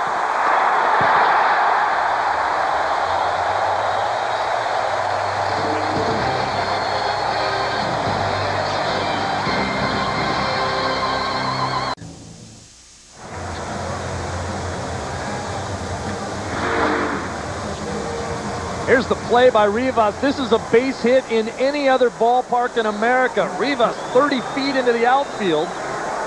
The ball gets on you so quick, but you can play so much deeper because it gets to you quicker. Way into right field, making the play and stealing a hit from Anderson. Mike Scioscia goes to his bullpen and brings on the right-hander Brendan Donnelly, who had a sensational year. And again, you ask the question, much like this Anaheim team, who would have thunk it? Yeah, this is a guy who took 10 years to get to the big leagues. In the air, left center field, Garrett Anderson is there.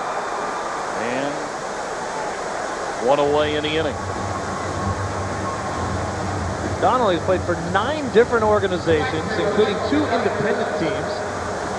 He's been released, given his pink slip, said, "We don't want you anymore, go home and do something else." 6 times.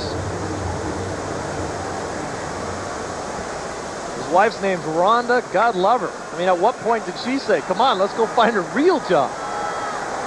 Boy, he hung in there, and here he is. Michael Kadire has walked and flied out to right. It's funny, it's been so many years for Donnelly since he originally signed, as you mentioned, Steve, with the White Sox.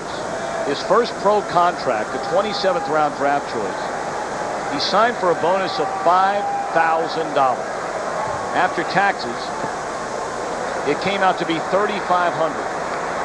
What did he do with the $3,500? He bought his wife-to-be an engagement ring. And you see that chain around his neck? That's the second thing he bought. And then that was all the money that was left. That's it. That was it. He went to McDonald's.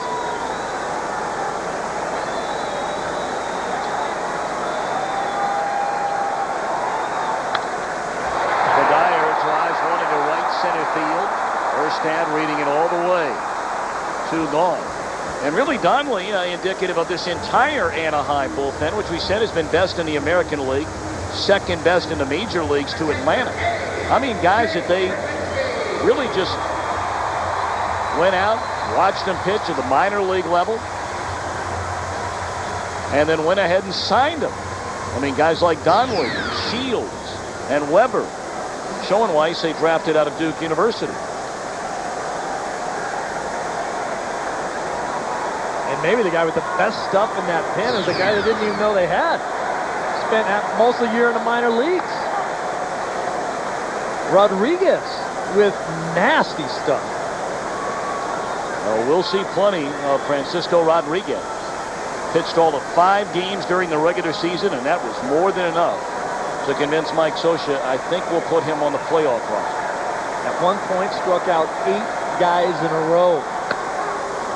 Pierzynski takes on the outside corner to strike, and Donnelly coming in throwing strikes. Ahead 0-2. He's already set down the first 2. Well, that's when we talked to Mike Scioscia about Donnelly today. He said a guy bangs around the minor leagues for 10 years before someone gives him a shot in the big leagues, and then has a tremendous year like this. What's the difference? What did he do? He said, you know what? He just started throwing strikes. And it helps when a batter will chase one that isn't. 1, 2, 3 for Donnelly. We've played 6. A 2-1 Minnesota lead back after these messages from your local Fox station.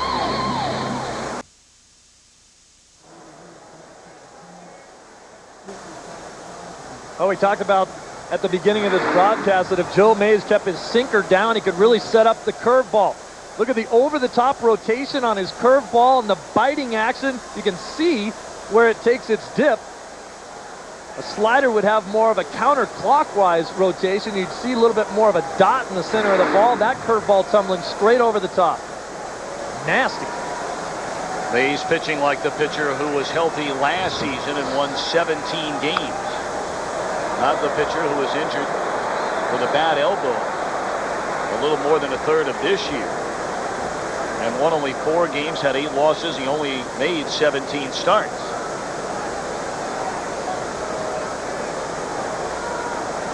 Mays has allowed 1 run on 4 base hits in the run and unearned run. Troy Glaus 0 for 2 has struck out and grounded to third. 1-1.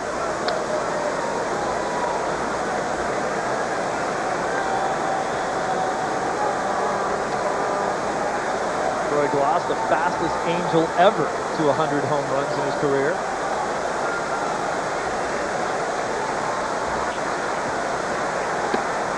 Off the outside corner with a breaking ball. 2 balls and a strike to Glaus. He'll be followed by Fulmer and Spezio in the Anaheim 7th inning.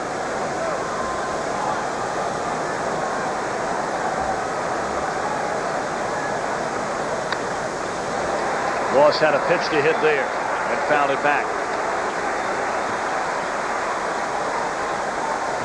Glaus with the classic uppercut home run swing, and he got a pitch to hit, and he just fouled it straight back. And look at the balance through the hitting zone, head down, and lift and separate right there.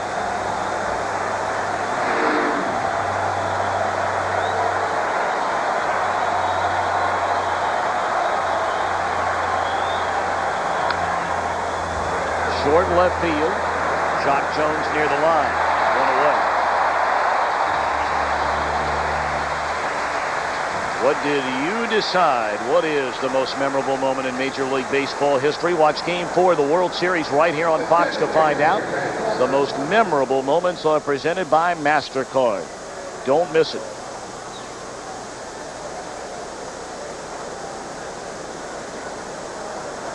Doing a little work on the glove of Anaheim center fielder Darren Erstad down in that Anaheim dugout. Fulmer has fly to center, had an infield hit on a ball back up through the middle. And again, Rivas playing beyond where the normal infield area would be, were they playing on grass with a dirt infield, out in short right. Stole the hit from Garrett Anderson, playing in that same spot. You look at guys that you think are pull hitters. You can play deeper because the ball will get to you quicker. Truer hops on the turf, unless you hit one of the wacky seams where they've replaced turf because of the football field. 2-0. And he rolls over one. Rivas will charge hard. 2 up, 2 down. What an impressive outing so far by Joe Mays. And Ron Gardenhire told us before the game, I want him out there. He's the right guy out there, and I think he's going to come up big. So far, he's right. When he's on, he keeps the ball down in the strike zone, and that's where he's been all day long. Turns that one over, little change up. Watch that dip to the bottom, and you swing right over the top of it. And if you get anything, You hit weak grounders into the ground.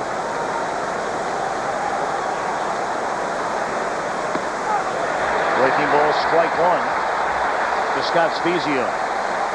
I guess it would be tough to hit a weak grounder in the air. Yes, it would. And Mays ahead 0-2. He is going to work.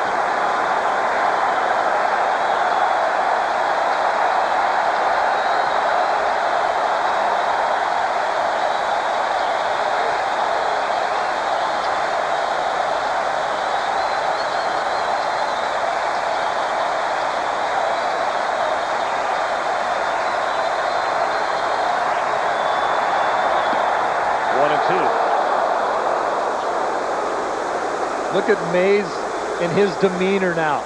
Throws a pitch, he gets it back, and he's ready to go. That's a guy with a lot of confidence.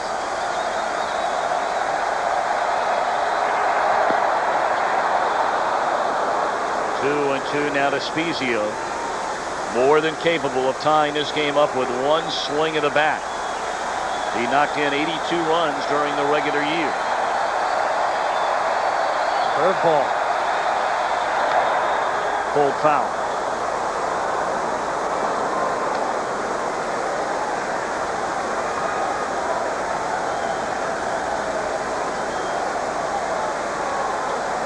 Mays grew up within a couple of hours of Old Tiger Stadium. Went to a number of games there during the 1980s. And in 1999, he won his very first major league game in that old ballpark in its last year. Still 2-2.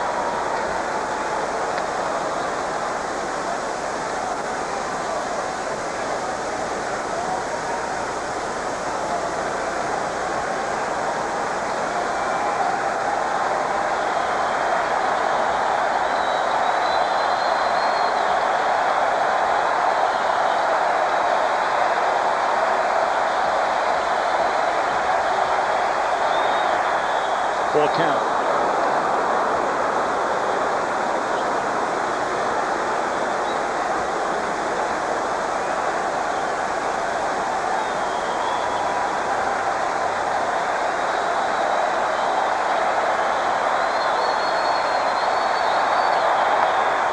Nubber off the glove of Koski to the former hockey goalie. Save and a throw to win the inning. They stand and stretch. Minnesota leads 2-1. The League Championship Series on Fox is brought to you by Verizon Wireless. We never stop working for you, and by Nissan and your local Nissan dealer. Tom Brenneman, Steve Lyons, our entire crew back at the Metrodome in Minneapolis. We figured on a National League-like style series, and certainly Game 1, Steve, has been that so far. 2-1 ball game after 6.5. One run game from two teams that are very aggressive, who haven't been able to show that aggressiveness because of two outstanding pitching performances by both starters so far. Brendan Donnelly on in relief of Kevin Appier. Appier went to front five, allowed 5 hits, 2 runs earned, walked 3, struck out 2, pitched out of a big jam in the 5th. When Minnesota scored a run to take the 2-1 lead, but had runners at second and third with only 1 out, and their cleanup hitter coming up. A foul out and a strikeout of Hunter ended the inning. Lost, gloves to his left. Good pickup, good throw, 1 away. Let's go back to the second inning. Hunter had started things with a double, went to third on a wild pitch, scored on a sac fly by A.J. Pierzynski, and then a roller that should have ended the inning right through the wickets of Guzman, allowing Kennedy to score, and then the double by Corey Koski knocked in Rivas, who opened the inning with a walk. And our Nissan game summary, as Steve mentioned, both starters solid. Very little offense, especially from Anaheim. Only 4 hits in the heart of the order. Wyatt. Jock Jones down a strike.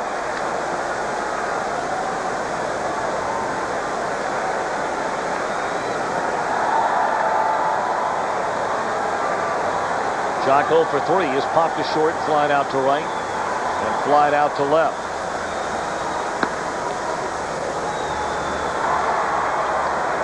Former Duke Blue Devil Scott Schoenweiss cranking it up down in the Anaheim bullpen.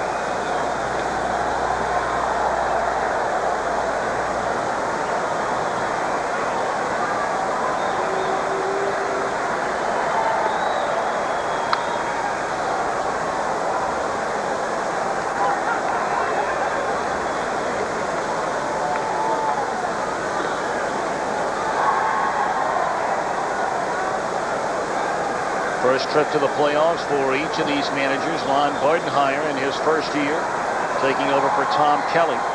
Mike Scioscia in his third season with Anaheim.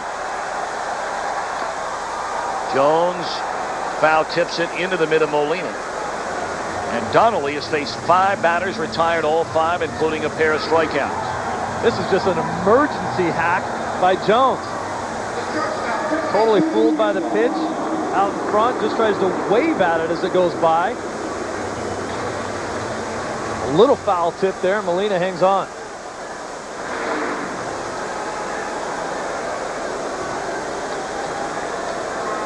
Donnelly comes right at you. And that is the difference. You bang around 10 years in the minor leagues. Didn't really trust his stuff. Wouldn't throw the ball over the plate. Finally, someone said, just go after guys. You got good stuff.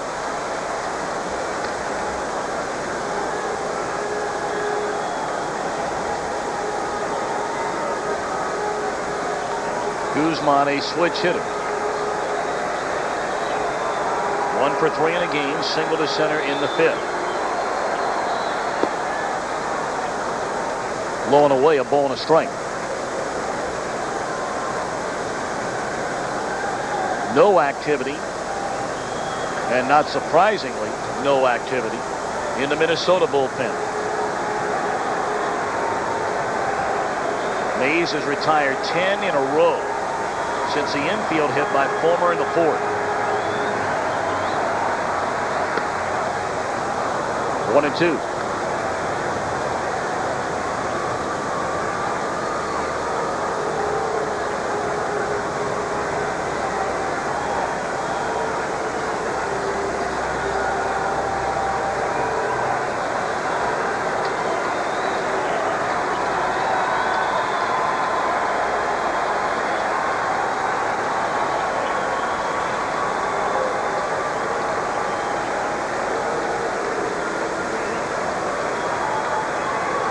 Down, nobody on, last of the 7th inning. Minnesota a 1-run lead.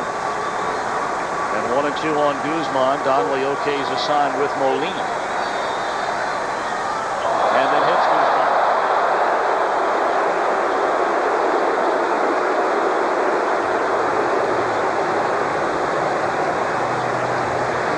Donnelly throwing a slider, trying to get down and in here. He just hooks that slider, gets too much of it.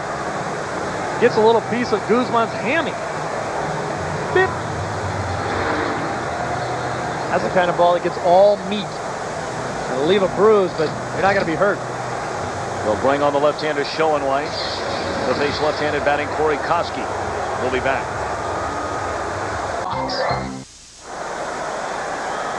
1 on, 2 out. Minnesota batting with a runner at first and 2 away here in the 7th.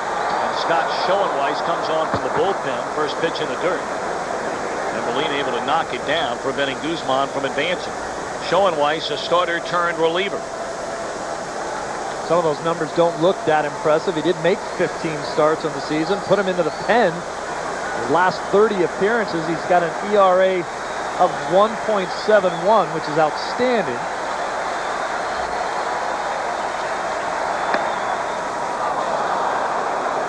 Pretty well documented that the Twins don't do that well against left-handed pitching.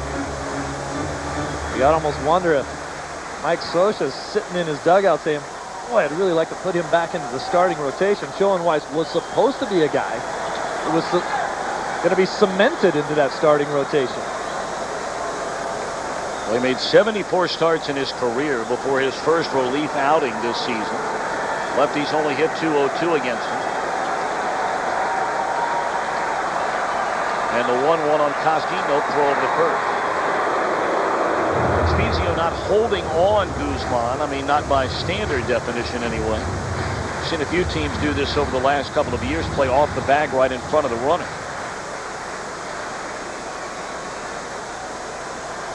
Ortiz running about 245 pounds. Isn't going anywhere.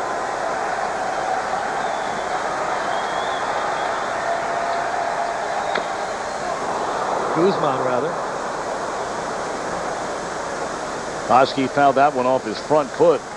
Where's that shin guard there in the plate that comes about halfway over the foot? Found the reason why they play in front like that, too, as you watch this ball bounce right off of Koski's shin guard. Good thing he had it there, or it would hurt a lot worse. Obviously, he's hit it off there a few times. And it got just on the corner of it.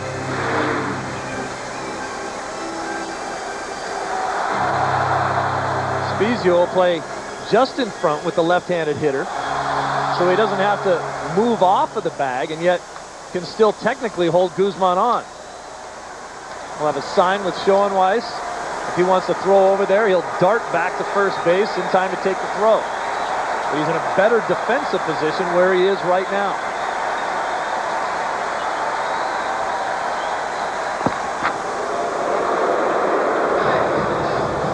In that situation, generally, Schoenweiss and Spezio will have some type of visual sign with each other, so that Spezio doesn't get caught looking for a pitch, much the same way a guy would get picked off by a lefty when he thinks he's going to the plate.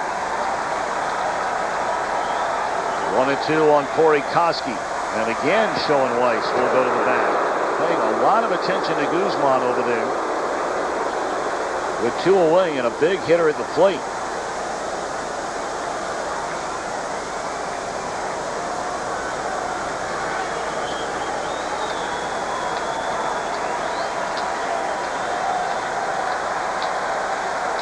A little bit bigger lead for Guzman now.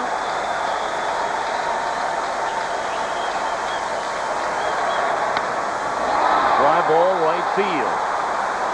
Tim Salmon near the line, and the inning is over. So the Angel bullpen, a couple of scoreless innings. Joe Mays will take the ball in the 8th with a 1-run lead.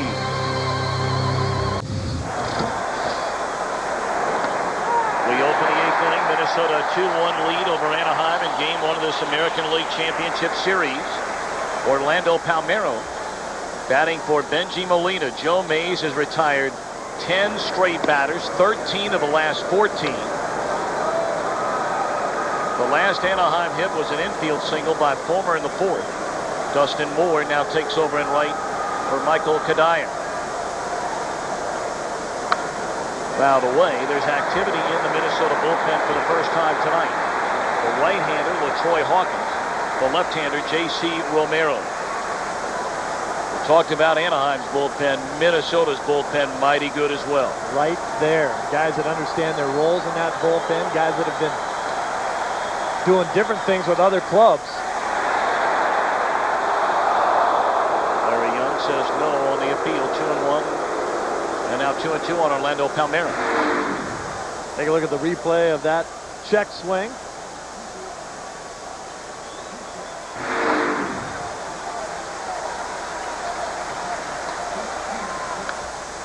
1-1 and fouled away.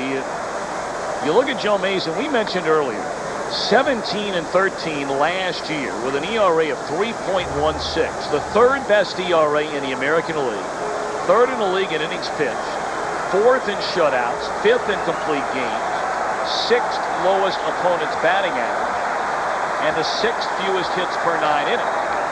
So, I mean, tonight isn't some kind of a joke or some kind of a fluke. I mean, you're talking about a guy who is a front line #1, if not very good, #2 starting pitcher on any staff when healthy. That's been the problem this year. Health and inconsistency, and I think one led to the other. You have a good outing, you have a bad outing. You have a good outing, you have a bad outing. This has been a good one. 2-2. Struck him out. 3rd strikeout of the night for Joe Mays.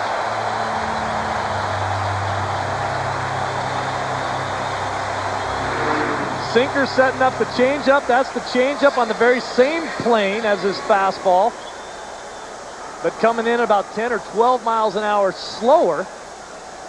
Watch how he gets Palmeiro to be out in front, out on his front foot. Tough to hit that way. Good solid pitch count number at 96 here in the 8th. Now Adam Kennedy. Big overhand breaking ball is high. Kennedy has one of the 4 Anaheim hits. This Anaheim team setting a division series record, hitting .376 against the New York Yankees. And they're 2 deep here in the 8th inning with only 4 hits. And we're going to have a stoppage in play as some fan runs out on the field. And we're not going to show this fan running around.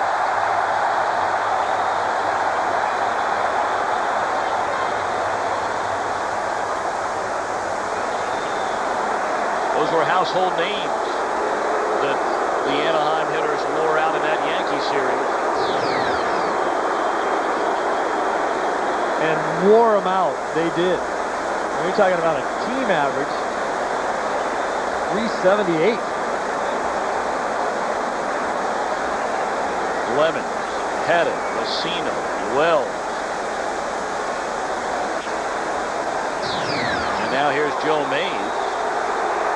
He's twirling a 4-hitter with an unearned run in the 8th inning. And Mike Scioscia is claiming the fan was running out on the field when the pitch was thrown. And he's saying, you know, my guy ought to be sent back up there right now and be given another chance.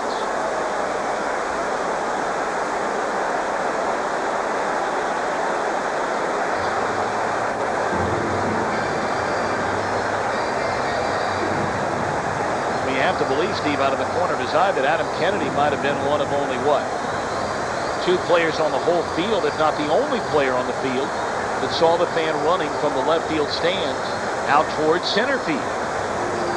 Definitely pick something like that up in your peripheral vision while you're hitting. Left-handed hitter at the box, a guy coming out of the third base line area. Gotten him out of here now, but caused everybody to have to stand around. Of course, Eckstein never is just standing around. Guys like energy in a bottle. 12 in a row set down by Joe Mays. The 3rd inning, the only inning Anaheim has had more than 1 hit. And it took a 2-out error by Guzman for him to get on the board. Guzman's way. 8 spectacular innings for Joe Mays. He's thrown 100 pitches and he's been lights out. 31st. The League Championship Series on Fox is brought to you by GMC. We are professional grade. By The Transporter, Friday only in theaters. And by Subway, fresh made sandwiches on fresh baked bread. Subway, eat fresh.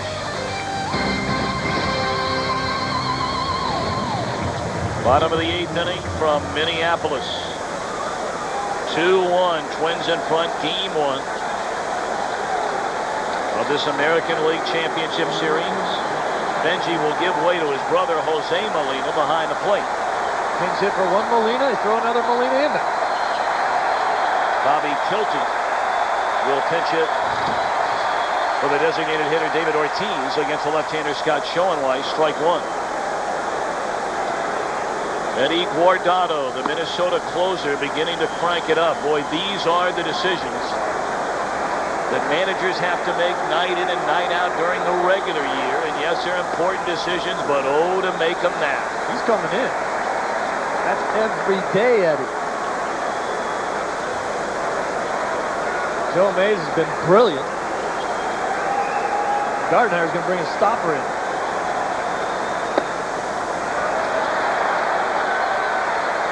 So if he takes down low, boy, Mays, he's retired 13 in a row. 16 of the last 17. You want to run him back out there, don't I'd you? run him out there again. You know why he won't? Popped up. Salmon calling off Darren Erstad, 1 away. Why not? 2 reasons. Guardado, 45 saves on the year. He is your closer. That's what his job is to do, come in and shut down the ninth. The other reason is because the game has become so specialized that if Gardenhire lets Mays go out there and Erstad takes him deep, it's his fault, not Guardado's. Ben Weber comes on from the pen. We'll be back.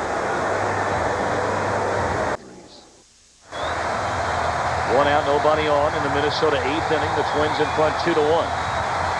And now on the pitch, right-hander Ben Weber. Finished up the regular season with 6 straight wins. Suffered a loss in Game 1 of the divisional series. 0-1 to Torrey Hunter. Then in Game 2, injured his finger when he tried to barehand a comebacker, ground ball, and hasn't pitched since. It's been almost a week. Everyone says he's okay, though.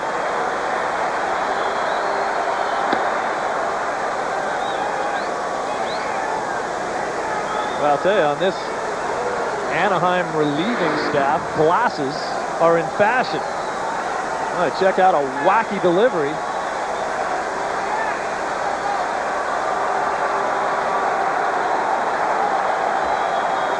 Scare you a little bit with it. Oh, yeah. He scared plenty of American League hitters this season. You saw those numbers. Part of this terrific Anaheim bullpen. Rolled over foul by Torrey Hunter, 1-2. Check out that delivery again, Tom. Ben Weber.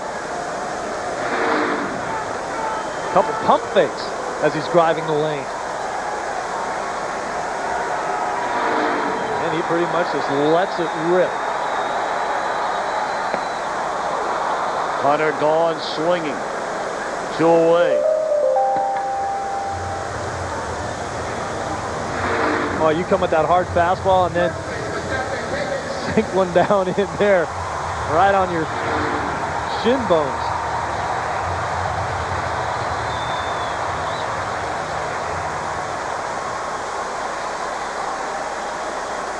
Weber, his second full season in the major leagues. Told you another guy who really bounced around for 9 years in the minors and even went and pitched in Taipei for 2 years. Strike called on the outside corner to Menkiewicz. Tonight after the game, most of you can stay tuned for your late local news. But for a complete post-game report, turn to your regional Fox Sports Net affiliate for continuing coverage in the Los Angeles area. We talk about the 56,000 people here at the Metrodome that make so much noise. Ben Weber has triplets. I don't think the noise is bugging him. No, because it's before 2 or 3 a.m. His teammate, Dennis Cook, also has triplets. 2 guys on the same team. They got together, it would just be like the Metrodome.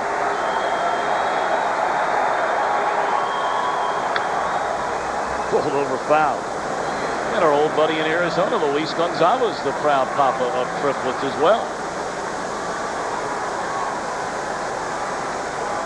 A lot of triplets. Yes.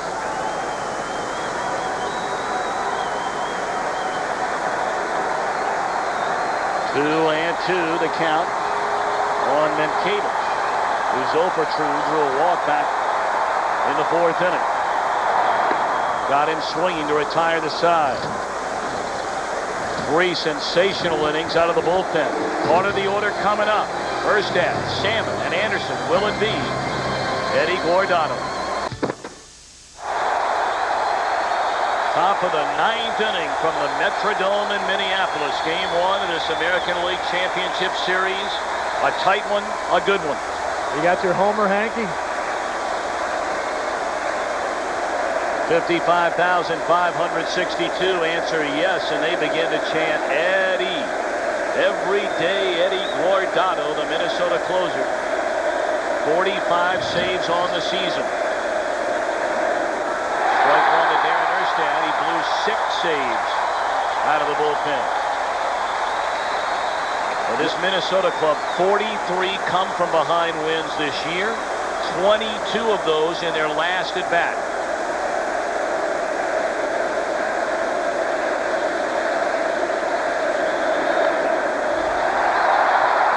Popped up and out of play. 0-2 to Darren Erstad.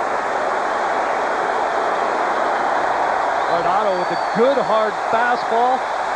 Slider that he'll throw more to lefties than he will to righties, and a split finger that he generally throws more to the righties than the lefties. Likes to run that slider away from left-handed hitters. Started his career here as a setup guy. LaTroy Hawkins closing for a while. LaTroy had a tough season. Eddie stepped in and has never given it back. And Hawkins has done much better in the reversed role. Erstad only 2 of 14 in his career against Guardado. One of the two hits a home run. And he fights it off out of play to stay alive. 0-2. Joe Mays goes 8 innings, allows 4 hits, 1 unearned run. Did not walk a single batter tonight. Struck out 3. I believe in the closer's role on a ball club. But I don't necessarily think it should be automatic. And that guy had pitched a tremendous game. Retired the last 13 hitters he faced. Gone swinging Erstad.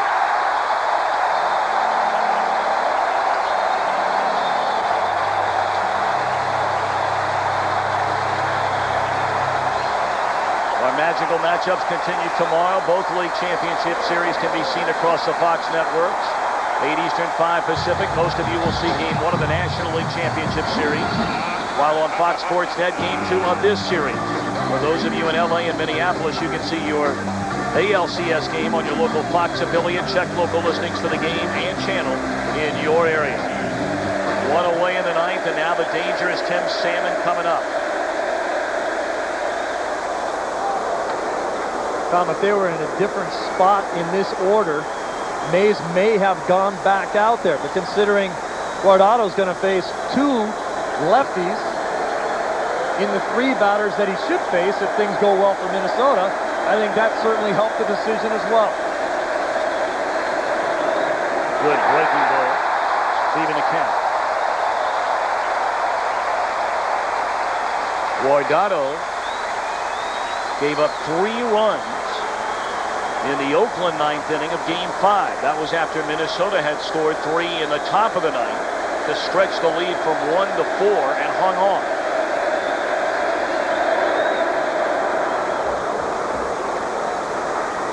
Steve, you bring that up about lefty Erstad, righty Salmon, lefty Anderson. Should it go further than that, however, it would be Guardado against Troy Gloss, a right-handed hitter. You know, the guys that are closers for ball clubs, you can throw those matchups out the window as far as left on right, right on left, because those guys are the guys that you're expecting to get it done against anybody. Salmon helping Guardado there. Chased a fastball up and out of the strike zone. Count is 2-2. Minnesota 12-2 all-time in postseason games here at the Metrodome. One of the 2 losses last week to the Athletics.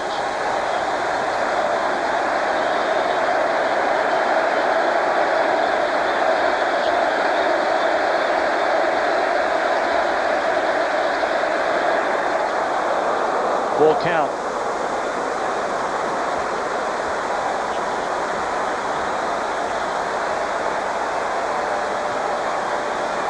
This is where you'll see how much confidence Guardado has in his splitter or his slider. I think Tim Salmon in this situation right here has to guess dead red and come out of his shoes if he gets a fastball. Got a breaking ball, pops it up into foul territory. Koski near the stands, runs out of room.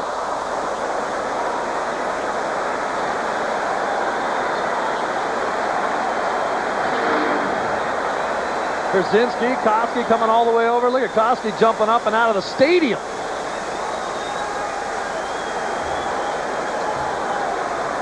Boy, they like to play so much with Koski and give him so much guff during the season. Someone after the game will say, that was dumb.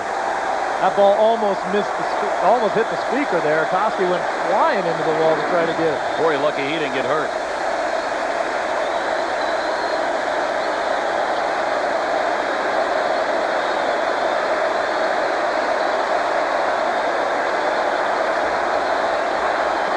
Ball 4. The tying run aboard as Guardado walks Tim Salmon with one away. That is the first Anaheim Angel to reach base since an infield hit by Fulmer in the 4th inning. And that was a great at-bat by Salmon. Sean Figgins will now come on to run for Tim Salmon, and Figgins can fly.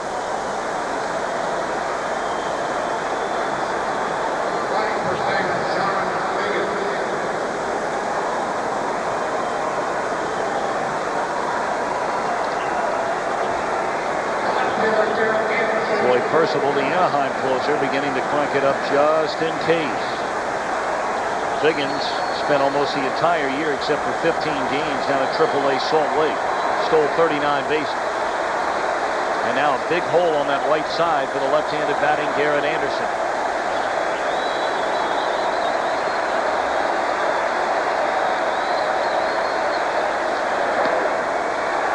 Ball 1. Speaking of come from behind wins, the Angels, 43 of them.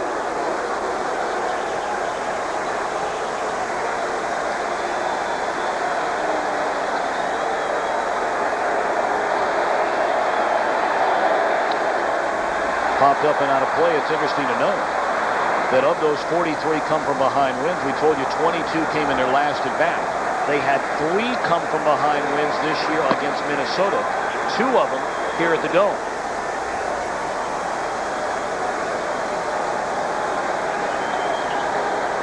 Anyone who watched the Anaheim Angels against the New York Yankees knows this team can come back against anybody.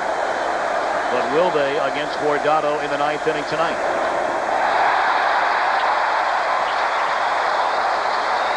We talked about the slider to left-handers. He took some off of this one, made it look a little bit more like a slurve. And look at Anderson out on the front foot, flailing away at that one. Not nearly the miles per hour on this pitch. There's the rotation, try to pick up a dot. Good deception. Came back with another one off the end of the bat into right field. And coming on to get it is Moore. And the Angels down to their final out. But they have the tying run at first base. The winning run coming to the plate. The biggest slugger in the lineup, Troy Gloss.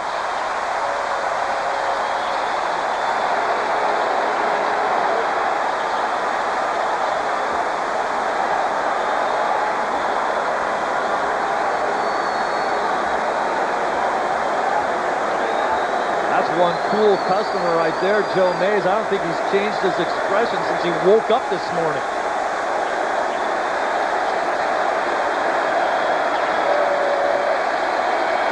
Gloss 0 for 3 is struck out, bounced to third, flied out to left. With 30 home runs during the regular season, 3 in the division series against New York.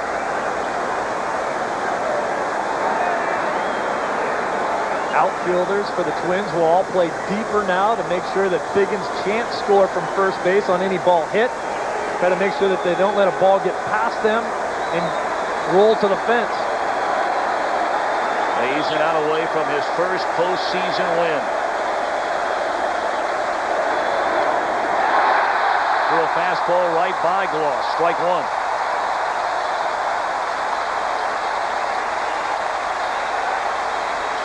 The Angels scored 31 runs on 56 hits in 4 games against the New York Yankees.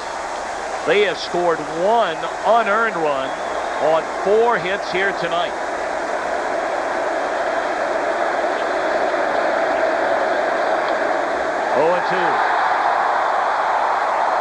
Tommy, a lot of home run hitters will tell you they just try to make good solid contact. They don't try to hit home runs.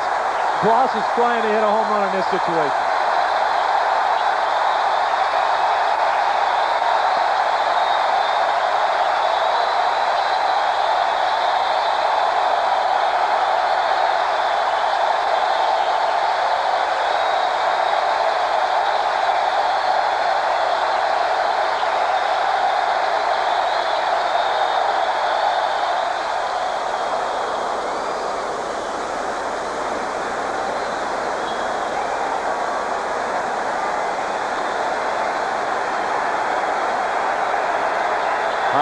first. Mays 8 terrific innings for the Twins in Game 1. They're a strike away, an out away from a Game 1 win.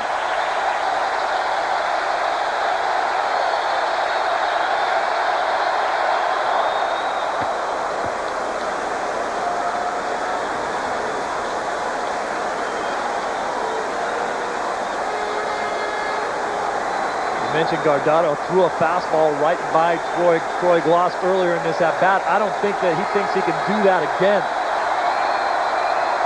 Get him to chase some kind of breaking ball or a split finger down in the dirt.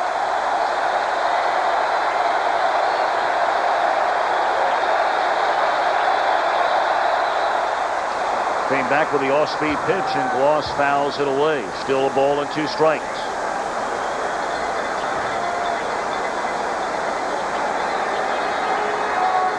First League Championship Series for both of these managers. And all but 3 Minnesota players, all but 1 Anaheim Angel. He started the game, Kevin Appier.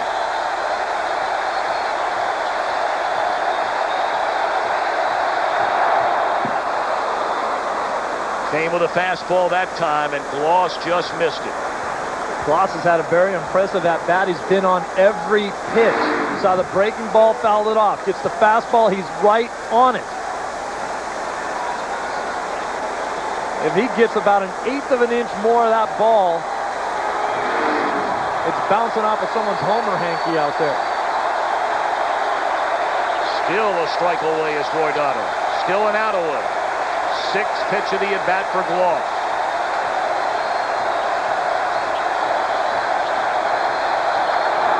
They pitch out.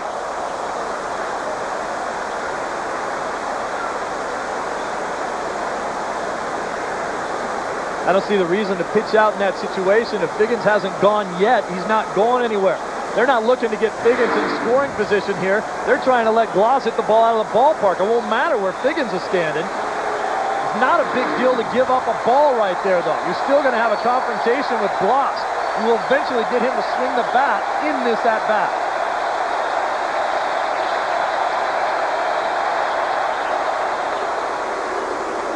Now Gloss just trying to tame momentarily the 55,562 here at the Metrodome.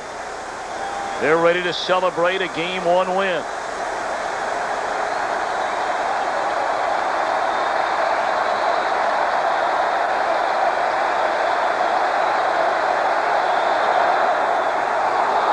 Breaking ball under the knees, 3 balls, 2 strikes. Now Figgins gets started. A ball in the gap, he would likely score anyway. He will definitely score on a ball in the gap now.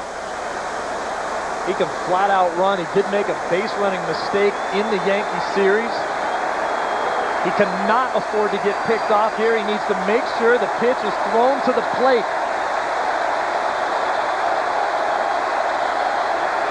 Three balls, 2 strikes. Strike 3 called, and Minnesota has taken Game 1.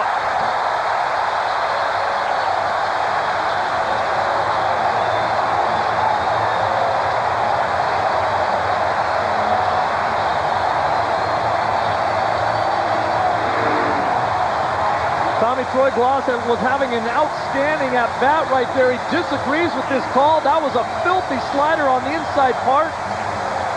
Give credit to Guardado.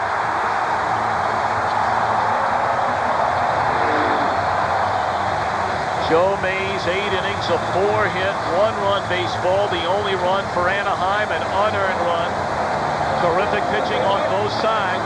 And the Twins come away with a 1-run win in Game 1. Joe Mays bails out Christian Guzman's error for the best defensive team in baseball.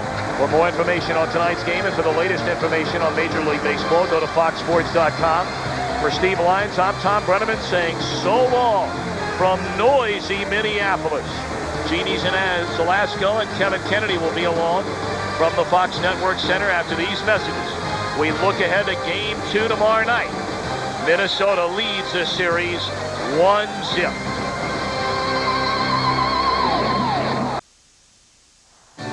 Do you believe the former contraction kids remain on track for the ultimate vindication? Joe Mays, the October Magic working tonight. Well, what you're looking at is exactly what Joe Mays did. This is excellent scouting, perfect execution by Joe Mays, and a credit to the Minnesota Twins. Change-ups in hitters' counts. That's not what the Yankees did in hitters' counts. They went right after these guys, and the Anaheim Angels hit home runs. Not Joe Mays today against the big guys. Great change-ups. That's what you're looking at right here. Great arm speed. It looks like a fastball to the hitter. There's the grip. There's that circle change grip. Here comes the arm speed. Bottom will fall out of this pitch right here, right off the end of the bat. Forget about it. That's what the Angels saw all night long. Therefore, no earned runs off of Joe Mays today. He was absolutely outstanding. Guardado finished it off in the same fashion with a 3-2 off-speed breaking ball to Troy Glaus. No earned runs tonight. 8 innings pitched, 68 strikes, 99 pitches. Absolutely outstanding. Joe Mays was a 17-game winner last year. Yes, he only won 4 games. He was hurt for 4 months with elbow tendonitis. Therefore, tomorrow night he sets it up for Rick Reed, who pitches much the same way. Curveballs, 2-seamers, changeups. He'll do the same thing. Ramon Ortiz was nervous in Game 1. Perhaps in his second postseason start in his career, he'll pitch much better. I think he will. All right, let's talk about one of the big swingers. Barry Bonds has his sights set on his first ever World Series appearance. Of course, he has to get by the Cardinals first. Well, you know what? He's swinging the bat well, as usual, even in the postseason. Kevin Millman went right after him, to his credit. Millman with a 96, 97 fastball, 3-2. No changeup from Millwood fastball, but Bonds is phenomenal. The most dominant hitter in Major League Baseball the last 2 years.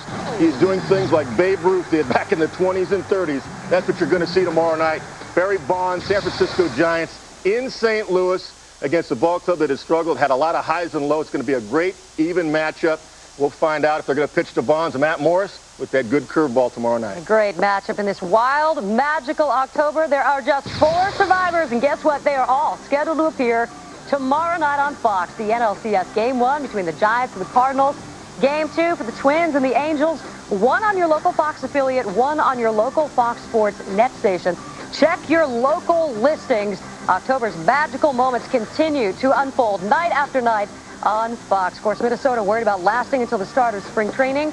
Kevin, they have outlasted the Anaheim Angels. It's incredible. I can't say enough to go back to the scouting that the Twins did on the Angel-Yankees series. That's why you saw the off-speed pitches. We'll see if the Angels now make the adjustment. All right. The Cinderella story continues to unfold as we look for more October magical moments. Big night on Fox tomorrow night with 2 great matchups. For Kevin Kennedy, I'm Jeannie Zalaska. We'll see you tomorrow night.